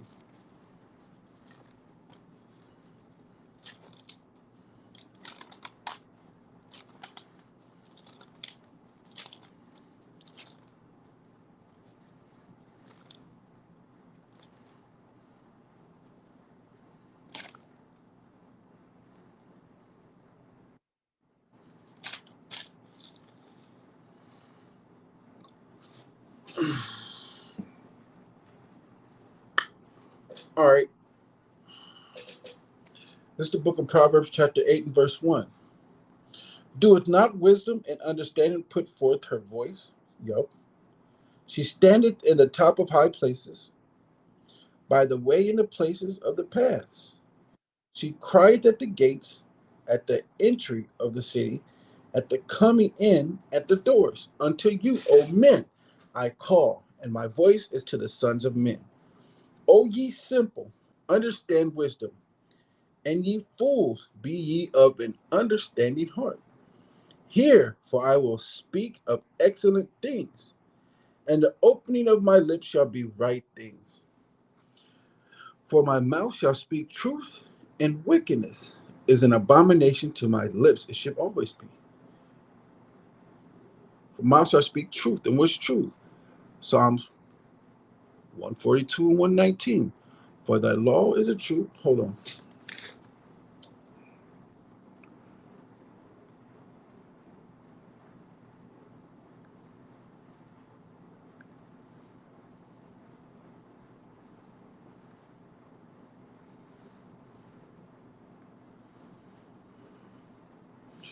Book of Psalms, chapter 119, verse 142. Thy righteousness is an everlasting righteousness, and thy law is the truth. Okay? Uh, Proverbs chapter 8 and verse 7. For my mouth shall speak truth, which is the law, and wickedness is an abomination to my lips. That means it's going to be a lie. All right? All the words of my mouth are in righteousness. There is nothing forward or perverse in them. They are all plain to him that understandeth, and right to them that find knowledge. Receive my instruction, and not silver, and knowledge rather than choice gold.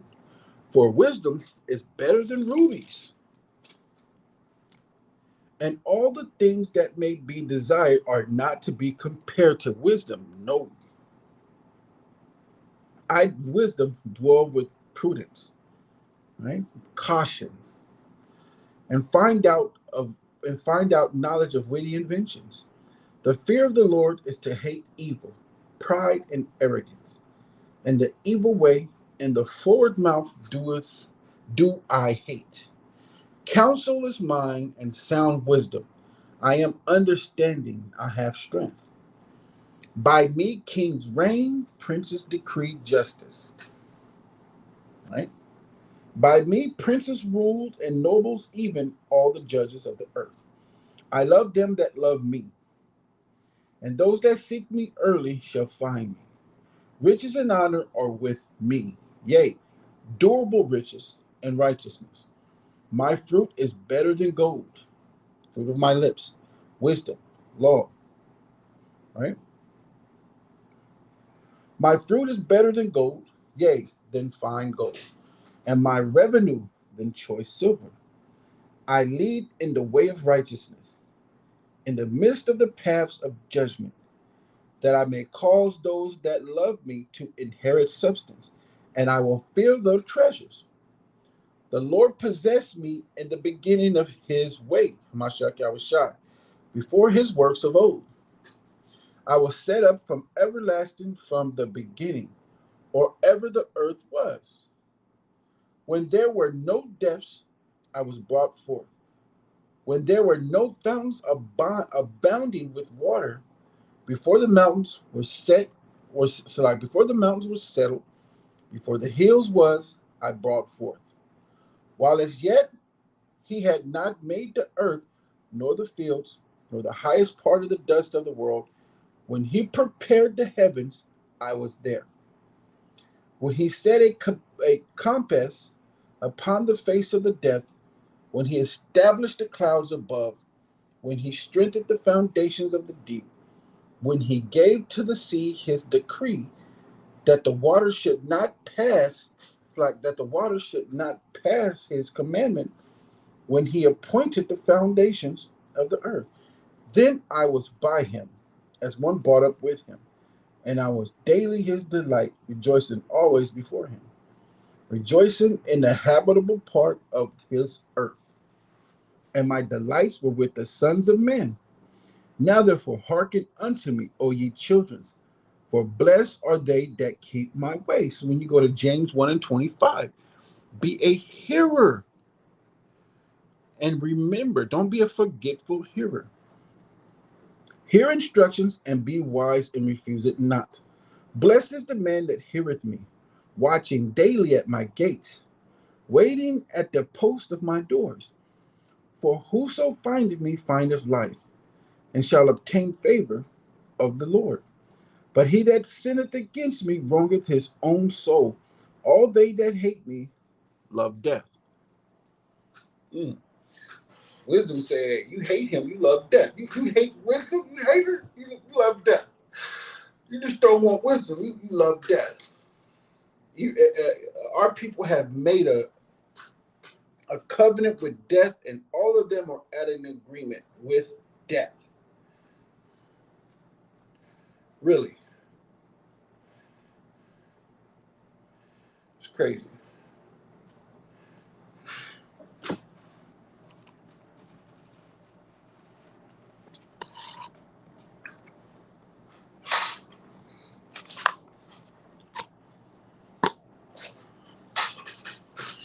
All right, chapter 9. The discipline and doctrine of wisdom, the custom and error of folly. All right, let me go somewhere real quick.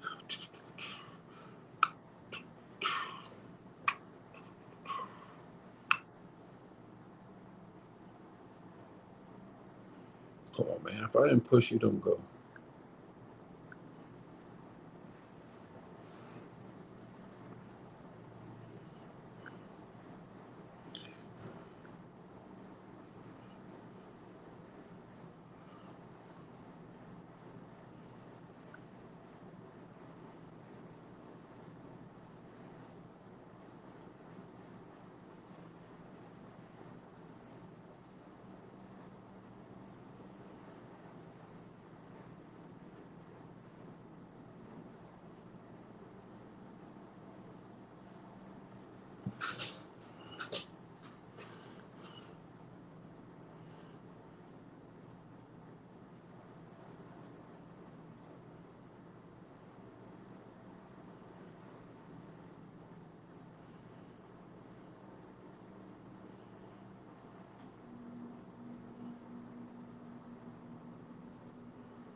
Okay, cool. All right. This is Proverbs chapter 9 and verse 1. Wisdom hath builded her house. She hath hewn out her 7 pillars. She hath killed her beasts. She hath mingled her wine. She hath also furnished her table. She hath sent forth her maiden. She cried upon the highest places of the city. Whoso is simple, let him turn in hither.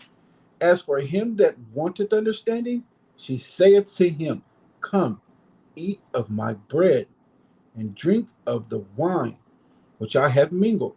Forsake the foolish, and live, and go in the way of understanding. He that reproveth a scorner getteth to himself shame, and he that rebuketh a wicked man getteth himself a blot. Reprove not a scorner, lest he hate thee. Rebuke a wise man, and he will love thee. Give instruction to a wise man, and he will yet be he will be yet wiser. Teach a just man, and he will increase in learning. The fear of the Lord is the beginning of wisdom, and the knowledge of the holy is understanding. For by me thy days shall be multiplied, and the years of thy life shall be increased. This is discipline. This is discipline. And this goes to men and women. Like for a man, a soldier is disciplined and follows instructions. And a woman is disciplined and follows instruction. It goes both ways. You know, Job 36 and 10 to 12. He openeth also their ear to discipline, and commandeth that they return from iniquity. If they obey and serve him, they shall spend their days in prosperity, and their years in pleasures. But if they obey not, they shall perish by the sword, and they shall die without knowledge. Right? Let me go over here. Wisdom of Solomon, chapter 6, verse 17 to 20. For the very true beginning of her is the desire of discipline, and the care of discipline is love. And love is keeping of her laws. And the giving heed unto her laws is the assurance of incorruption. And incorruption make us near unto Yahweh. Therefore, the desire of wisdom bringeth to a kingdom. And what does discipline mean? The practice of training people to obey rules or code of behavior, using punishment to correct disobedience. Okay? What is that word again? Insubordination causes insurrection because that man is not disciplined. He does not follow instructions. That is undisciplined. Brothers and sisters, be undisciplined. Okay? Rules and code of behavior. Right? All right. Proverbs 9 and 12. If thou be wise, thou shalt be wise for thyself. But if thou scornest, thou alone shalt bear it. A foolish woman is clamorous. She is simple and knoweth nothing. For she sitteth at the door of her house on a seat in the high places of the city to call passengers who go right on their ways. Whoso is simple, let him turn in hither. And as for him that wanteth understanding, she saith to him, stolen waters are sweet, and bread eaten in secret is pleasant. But he knoweth not that the dead are there, and that her guests are in the depths of hell. A whore is a deep ditch, right? An adulterous woman, a strange adulterous woman, seeketh the precious soul, right? This woman, she's not in her house. She's not being a woman. She's out of her house. She's doing everything that she's not supposed to be doing. Her feet abideth not in her house. And that's what every woman should always check their daughter. This is nothing personal to anybody. This is to every woman. If you got a daughter, check her. And check her well. And get her out of the world. Ask her questions. Get her out of the world.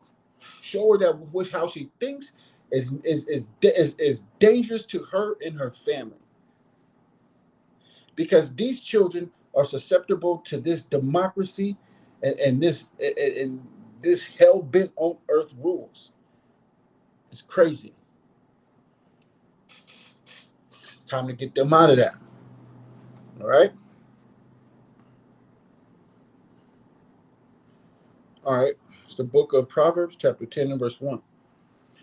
The Proverbs of Solomon. So a Proverbs is an expression. Pay attention to people's expressions. The expressions of Solomon, a wise man, a wise son maketh a glad father. A foolish son is the heaviness of his mother. Sirach 22 and 4. Treasures of wickedness profit nothing, but righteousness delivereth from death. The Lord would not suffer the soul of the righteous to famish, to be hungry, but he casteth away the substance of the wicked. The substance of the wicked, he takes them away from all the things that are good, and he puts the wicked over here away from the righteous. Who he never call yourself a righteous, and make yourself not a number of the righteous. Don't be that proud. He becometh poor that dealeth with a slack hand, but the hand of the diligent maketh rich. He that gathereth in summer is a wise son, but he that sleepeth in harvest is a son that causeth shame. All right, when things are blooming and ready to make and get out there and get it, slack. Blessings are upon the head of the just, but violence covereth the mouth of the wicked. The memory of the just is blessed, but the name of the wicked shall rot. The wise in heart will receive commandment, but a prating fool shall fall. Prating, he's just talking about this and that. I knew I wrote it down. Prating, yeah. Um, to talk about stupid or about things that are not important. But he that, verse 8, the wise in heart will receive commandments, but a prating fool shall fall. Somebody that just talks about things that are not important. A prating fool. He that walketh uprightly walketh surely, but he that perverteth his way shall be known. He that winketh with the eye causeth sorrow, but a prating fool shall fall. The mouth of a righteous man is a well of life, but violence covereth the mouth of the wicked. Hatred stirreth up strifes, but love covereth all sins. In the lips of him that hath understanding, wisdom is found. So, what is in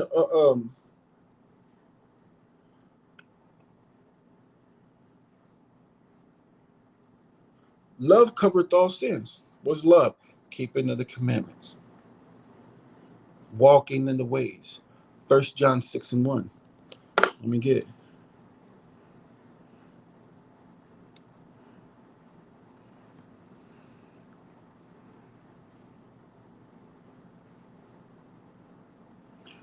Mm.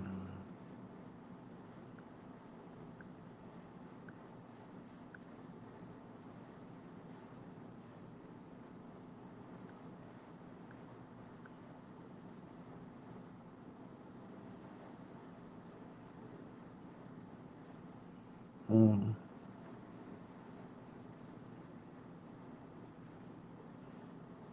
What's going on?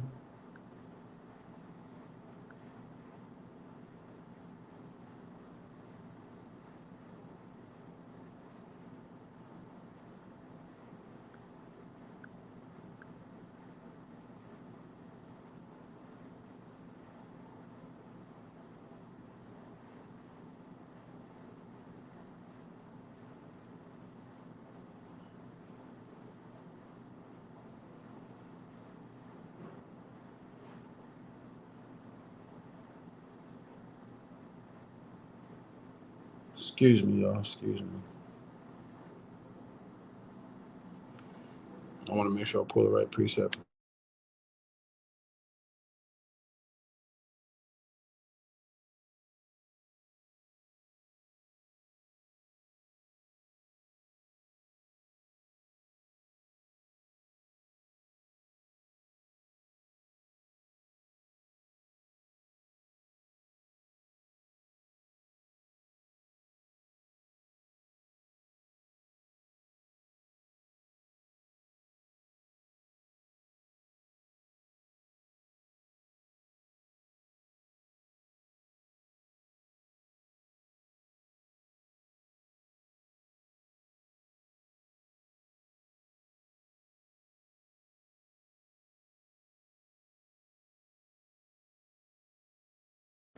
So this is 2 John 1:6.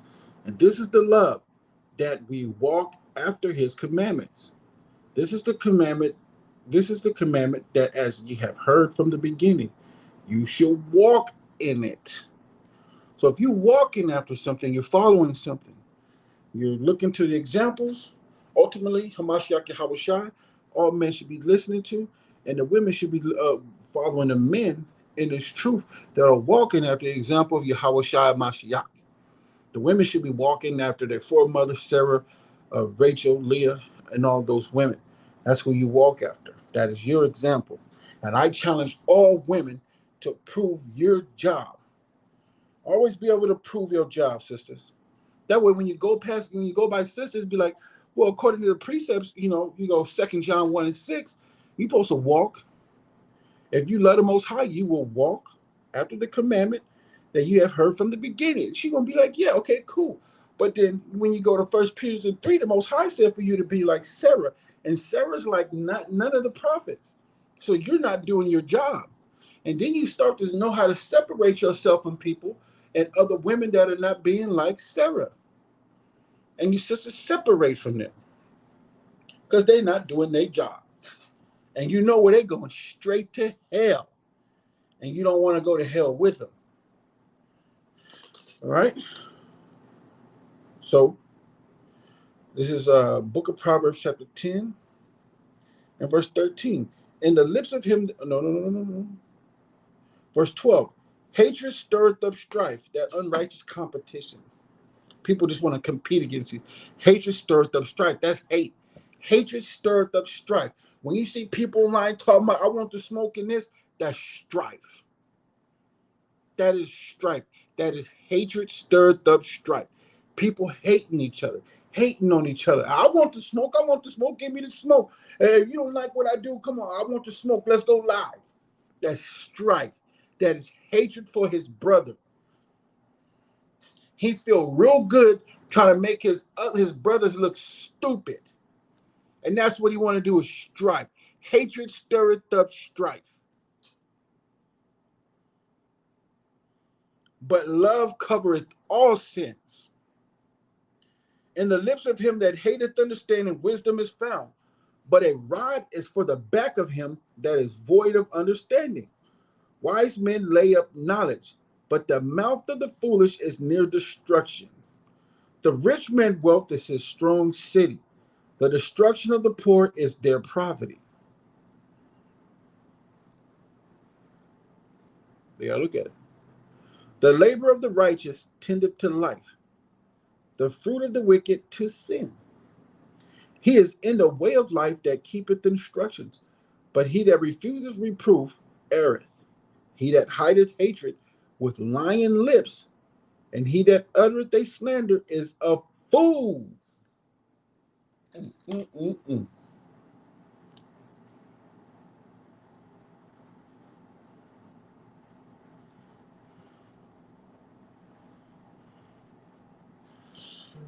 That slander is a big thing, and it's a big problem. For real. But look what it said though. When you go to verse 12, hatred stirreth up strife. So people that start strifing, and that's that unrighteous competition. Brothers just want competition. They want the smoke and stuff. That's strife. That's hatred. Hatred stirreth up strife. But love covereth all sins. And then you go over here to 17.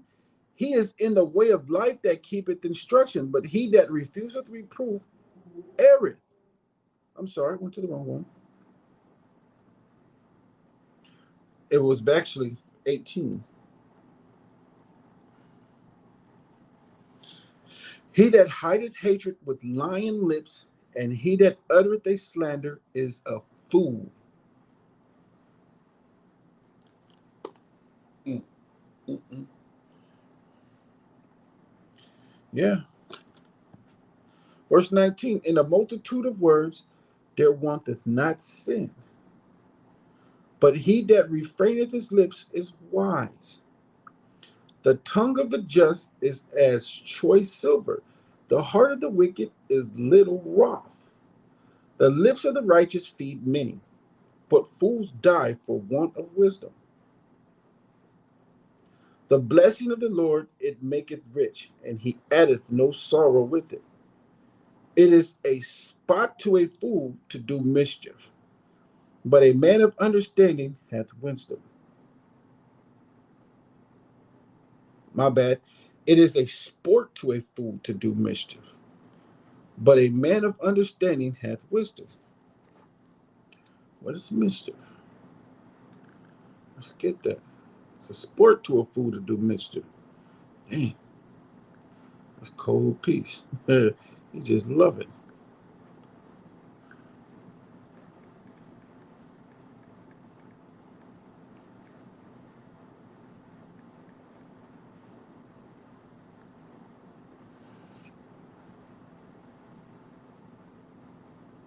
Mischief, playful misbehavior, or troublemaking, especially in children. Badness, misbehavior, misconduct, a misdemeanor. Perversity, a deliberate desire to behave in an unreasonable or unacceptable way. Ooh, mischief. It is a sport to a fool to do mischief, but a man of understanding hath wisdom. It's a sport. The fear of the wicked, it shall come upon him, but the desire of the righteous shall be granted. And as the whirlwind passeth, so is the wicked no more. But the righteous is an everlasting foundation. As vinegar to the truth, and as smoke to the eyes, so is the sluggard to them that send him. Anybody want no lazy dude around him? The fear of the Lord prolongeth days, but the years of the wicked shall be shortened. The hope of the righteous shall be gladness, but the expectation of the wicked shall perish. The way of the Lord is strength to the upright, but destruction shall be to the workers of iniquity. The righteous shall never be removed, but the wicked shall not inhabit the earth. The mouth of the just bringeth forth wisdom, but the forward tongue shall be cut out. The lips of the righteous know what is acceptable, but the mouth of the wicked speaketh forwardness. Just lies. And that was it. All right. So now we're going to go to the book of Wisdom of Solomon, chapter 8.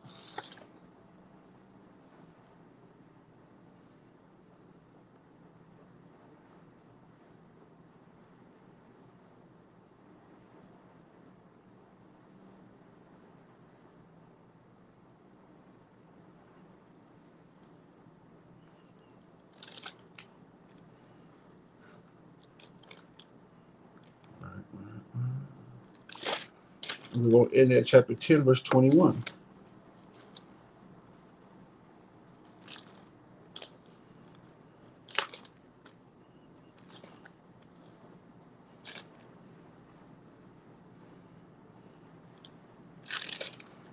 All right, it's the book of Wisdom of Solomon, chapter 8, verse 1. Wisdom reacheth from one end to another mightily, and sweetly doeth she order all things. I loved her and sought her out.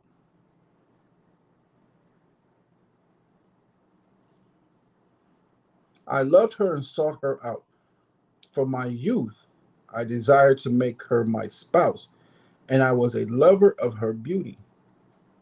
In that she is conversant with Yahweh and magnifieth her nobility. Yea, the Lord of all things himself loveth her. Right? Conversant, familiar with or knowledgeable about something. And that she is conversant. She is wisdom is knowledgeable about something. The Most High loves wisdom. For she is privy to the mysteries of the knowledge of Yahweh and a lover of his work. If riches be a possession to be desired in this life, what is richer than wisdom that worketh all things? Nothing is, beside Most High. If prudence work, who of all that are is a more cunning workman than she? And if a man love righteousness, her labors are virtue, power. For she teacheth temperance and prudence, justice and fortitude, which are such things as men can have nothing more profitable in their life. If a man desire much experience, she knoweth things of old, and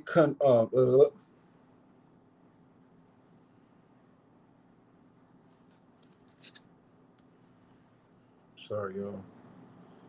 When I can't really pronounce a word, I just really got to look it up and see what it means.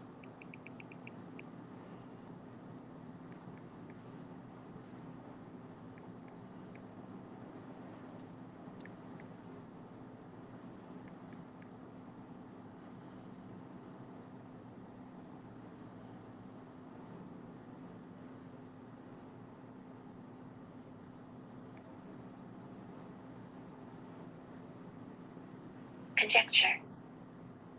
It's conjectureth, an opinion or conclusion formed on the basis of incomplete information. Verse 8, Wisdom of Solomon, chapter 8, verse 8. If a man desire much experience, she knoweth things of old, and conjectureth the right what is to come. She is like, conjectureth means an opinion or conclusion formed on the basis of incomplete information. So, if a man desire much experience, she knoweth things of old, and conjectureth the right. She, that misinformation, she makes it right. That's a good thing. What is to come? Conjectureth the right what is to come. She knoweth subtleties of speeches, and can expound dark sentences. She foreseeth signs and wonders, and the events of seasons and times. Therefore, I propose to take her to me to live with me, knowing that she would be a counselor of good things, and a comfort in cars and grief. For her sake I shall have estimation among the multitude and honor with the elders. Though I be young, I shall be found of a quick conceit in judgment, and shall be admired in the sight of great men. When I hold my tongue, they shall bide my leisure, and when I speak, they shall give good ear unto me. If I talk much, they shall lay their hands upon their mouth. Moreover, so see, you got to start at 11. See, look at, I shall be found of a quick conceit in judgment, and shall be admired in the sight of great men. When I hold my tongue, they shall bide my leisure, and when I speak, they shall give good ear unto me. If I talk much, they shall lay their hands upon my mouth. Like they're going to tell me to shut up, right? Moreover, by the means of her, I shall obtain immortality, and leave behind me an everlasting memorial to them that come after me. I shall set the people in order, and the nations shall be subject unto me.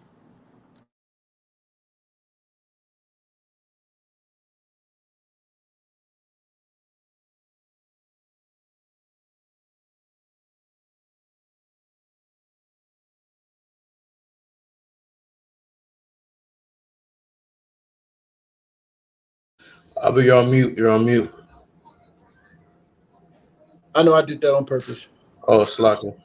I was just, I was in my own head, you know. Okay. All right.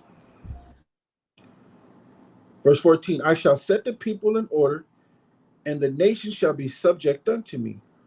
Horrible tyrants shall be afraid when they do but hear of me.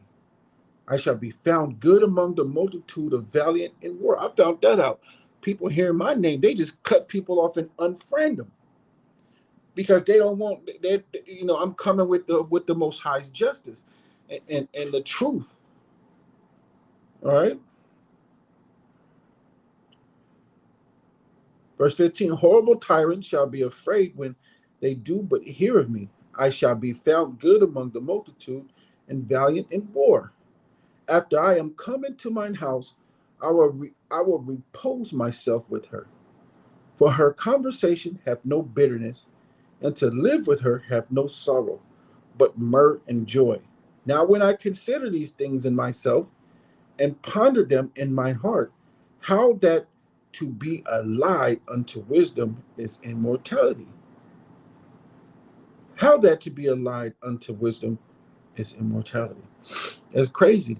Wisdom brings to immortality, most high wisdom.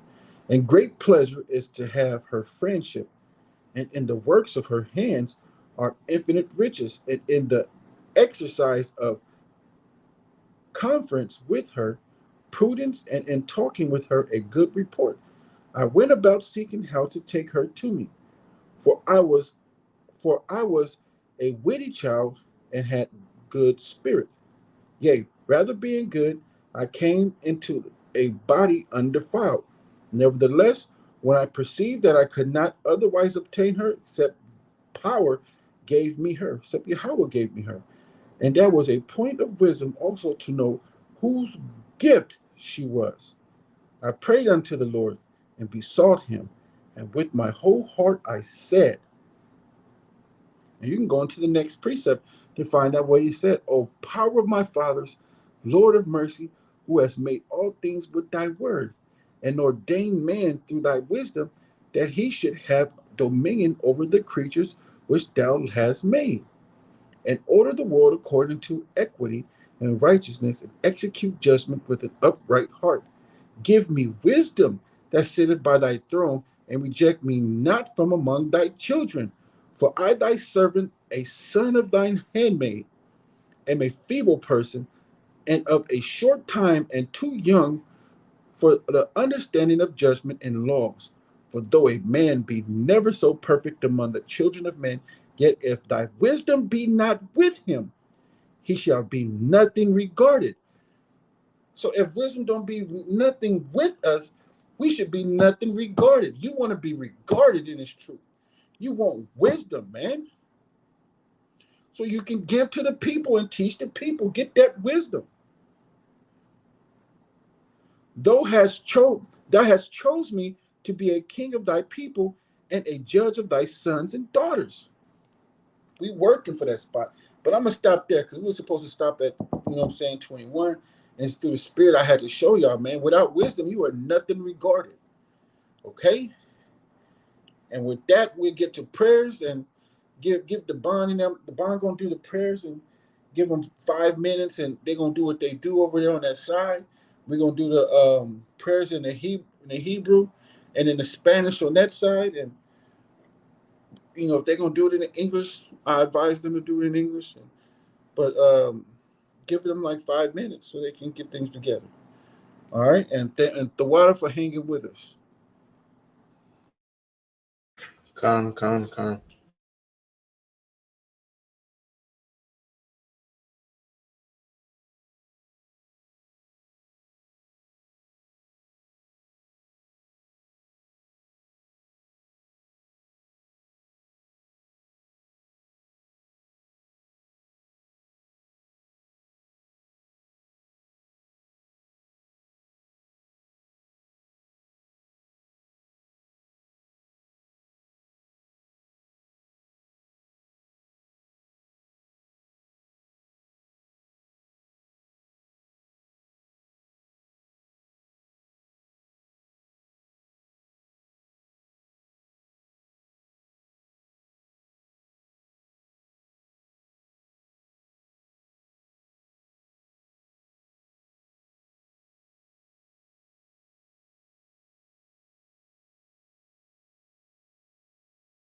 All right, Shalom. Are you ready? Come. Come.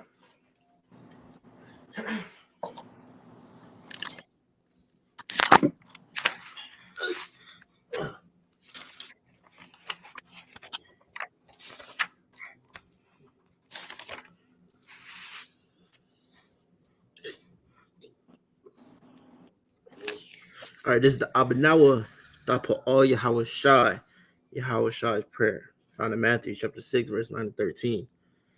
Abanawa Shabbat Shemayim Kodash Haya Shemka Yahweh Malakutka Taba'a Ratazaka Haya Aisha Barataza Kahaya Bashamayim Latanyanawa Lacham Koyawam Wasalakinawa Kabawatinawa Kasalakinawa Kabawatinawa Wala'a Tabiyanawa Benesaya 1 Abal Hawashayanawa Munrai Kaya Laka Hamalakwath Wa'ala Wataparath Walawalunium Hallelujah Bahasham Yahushai Hamashiach Hallelujah.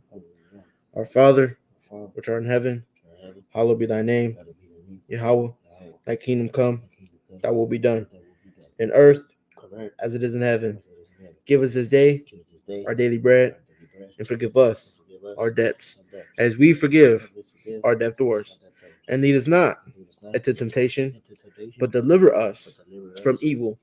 For thine is the kingdom, and the power, and the glory forever. Amen. Hallelujah.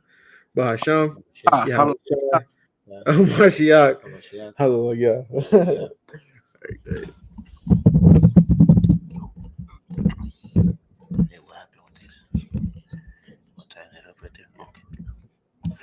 Padre nuestro que estás en el cielo, santificado sea tu nombre. Venga a nosotros tu reino. Hágase voluntad en la tierra como en el cielo. Danos hoy nuestro pan de cada día. Perdona nuestras ofensas como también nosotros perdonamos a los que nos ofenden. No nos dejes caer en la tentación y líbranos del mal. Aleluya. Bahashem, Bahasham, Yahushai, Yahushai, Hamashiach, Hamashiach, Hallelujah. Hallelujah. All right, this is Psalms 92, a psalm for the Shabbat day. It is a good thing to give thanks unto Yahweh and to sing praises unto thy name, O Most High, to shew forth thy loving kindness in the morning and thy faithfulness every night, upon an instrument, upon 10 strings, upon the palstry, put the harp with the solemn sound. For thou, Yahweh, hast made me glad through thy work. I will triumph in the works of thy hands. Yahweh, how great are thy works, and thy thoughts are very deep. A brutish man knoweth not, neither doeth a fool understand this. When the wicked spring as the grass, and when all the workers of iniquity do flourish, it is that they shall be destroyed forever. But thou, Yahweh, art most high forevermore. For lo, thy enemies, Yahweh, for lo, thy enemies shall perish. All the workers of iniquity shall be scattered. But my horn shalt thou exalt like the horn of a unicorn. And I shall be anointed with fresh oil. And my eyes also shall see my desire of my enemies. And my ears shall hear the desire of the wicked that rise up against me. The righteous shall flourish like the palm tree. He shall grow like a cedar in Lebanon. Those that be planted in the house of Yahweh shall flourish in the courts of our Alhiah. They shall still bring forth fruit in old age. They shall be fat and flourishing. To shew that Yahweh is upright, he is my rock, and there is no unrighteousness in him. Hallelujah. Hallelujah. Hallelujah. Ba'asham, Yahushai, Hamashiach. Hallelujah. It is our duty to praise the Master of all, to ascribe greatness to the author of creation, who has not made us like the nations of the lands, nor places like the families of the earth, who has not made our portion like theirs, nor our destiny like all their multitudes. For they worship vanity and emptiness and pray to a God who cannot save. But we bow and worship and thank the Supreme King of Kings, the Holy One. Blessed be he who extends the heavens and establishes the earth, whose throne of glory is in the heavens above, and whose power is presence in the highest of heights. He is our God, there is no other. Truly he is our King, there is none else. As it is written in the Torah, ye shall know and take to heart this day that Yahweh is Elohim, in the heavens above and on the earth below. There is no other. Bahasham, Yahushai, Hamashiach, Hallelujah. Blessed are they that dwell in thy house. They will still be praising thee, Selah. Happy is that people who's in such a case. Yea, happy is that people whose Alahaya is Yahweh, I will extol thee, my Allah, O King, and I will bless thy name forever and ever. Every day will I bless thee, and I will praise thy name forever and ever. Great is Yahweh, and greatly to be praised, and his greatness is unsearchable. One generation shall praise thy works to another, and shall declare thy mighty acts. I will speak of the glorious honor of thy majesty, and of thy wondrous works. And men shall speak of thy might, of the terrible acts, and I will declare thy greatness. They shall abundantly utter the memory of thy great goodness, and shall sing of thy righteousness. Yahweh is gracious and full of compassion, slow to anger and of great mercy. Yahweh is good to all, and his tender mercies are over all his works. All thy works shall praise thee, O Yahweh, and thy saints shall bless thee. They shall speak of the glory of thy kingdom, and talk of thy power, to make known to the sons of men his mighty acts, and the glorious majesty of his kingdom. Thy kingdom is an everlasting kingdom, and thy dominion endureth throughout all generations. Yahweh upholdeth all that fall, and raiseth up all those that be bowed down. The eyes of all wait upon thee, and thou givest them their meat in due season. Thou openest thine hand and satisfiest the desire of every living thing. Yahweh is righteous in all his ways, and holy in all his works. Yahweh is nigh unto all them that call upon him, to all that call upon him in truth. He will fulfill the desire of them that fear him. He also will hear their cry, and will save them. Yahweh preserveth all them that love him, but all the wicked will he destroy. My mouth shall speak the praise of Yahweh, and let all flesh bless his holy name forever and ever. But we will bless the Yahweh from this time forth and forevermore. Hallelujah, hallelujah, hallelujah. Bahasham, Yahushai, Hamashiach, hallelujah. You don't have to repeat.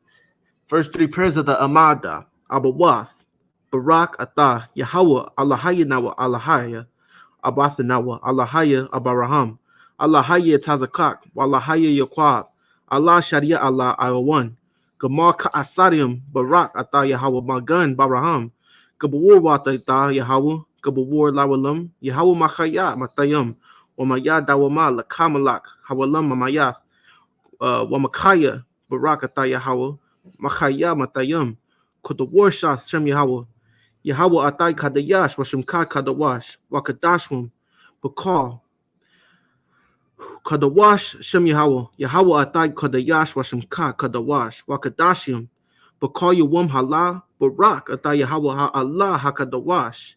Bless you, Yahweh, power of fathers, the power of Abraham, the power of Isaac, and the power of Yaquab, almighty power, most high power, who bestows thy mercy. Blessed are you, Yahweh, shield of Abraham. You are mighty, Yahweh, forever. Yahweh, who receives the dead. Who is comparable to you, King of eternity, who calls death and gives life?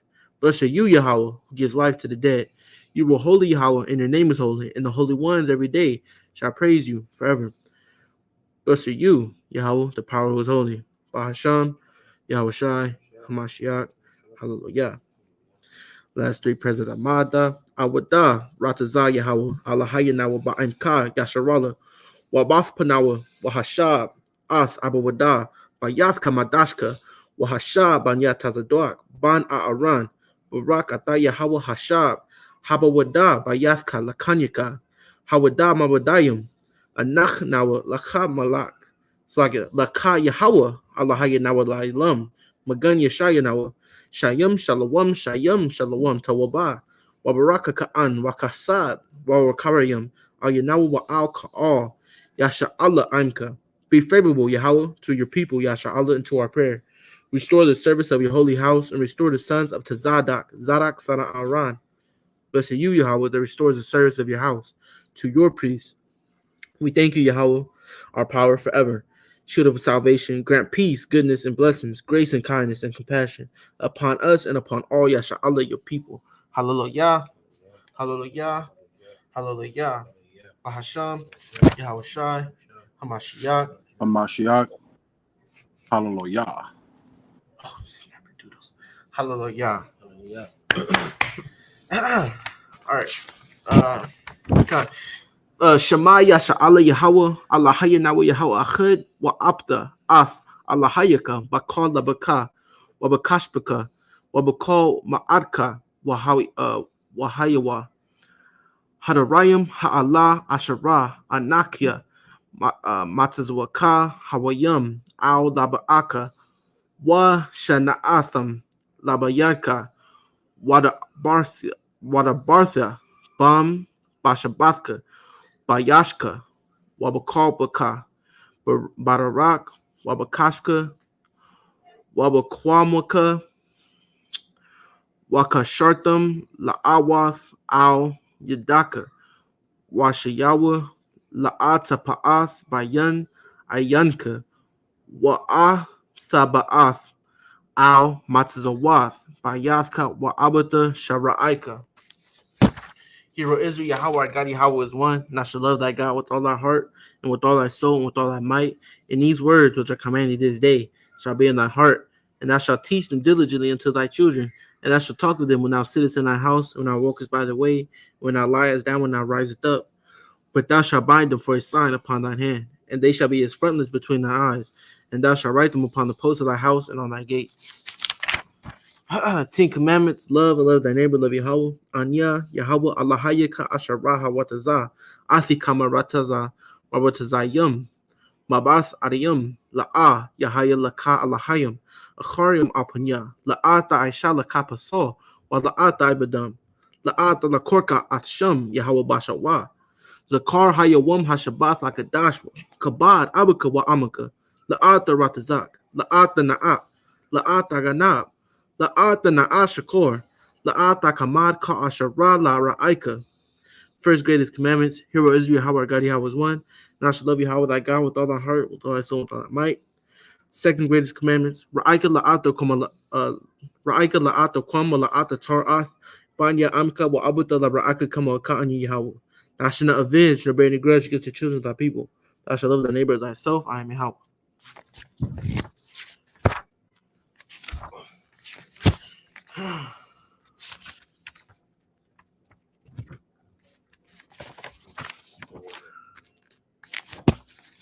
Zechariah 1, Hasha'al, Memorial of the Woman.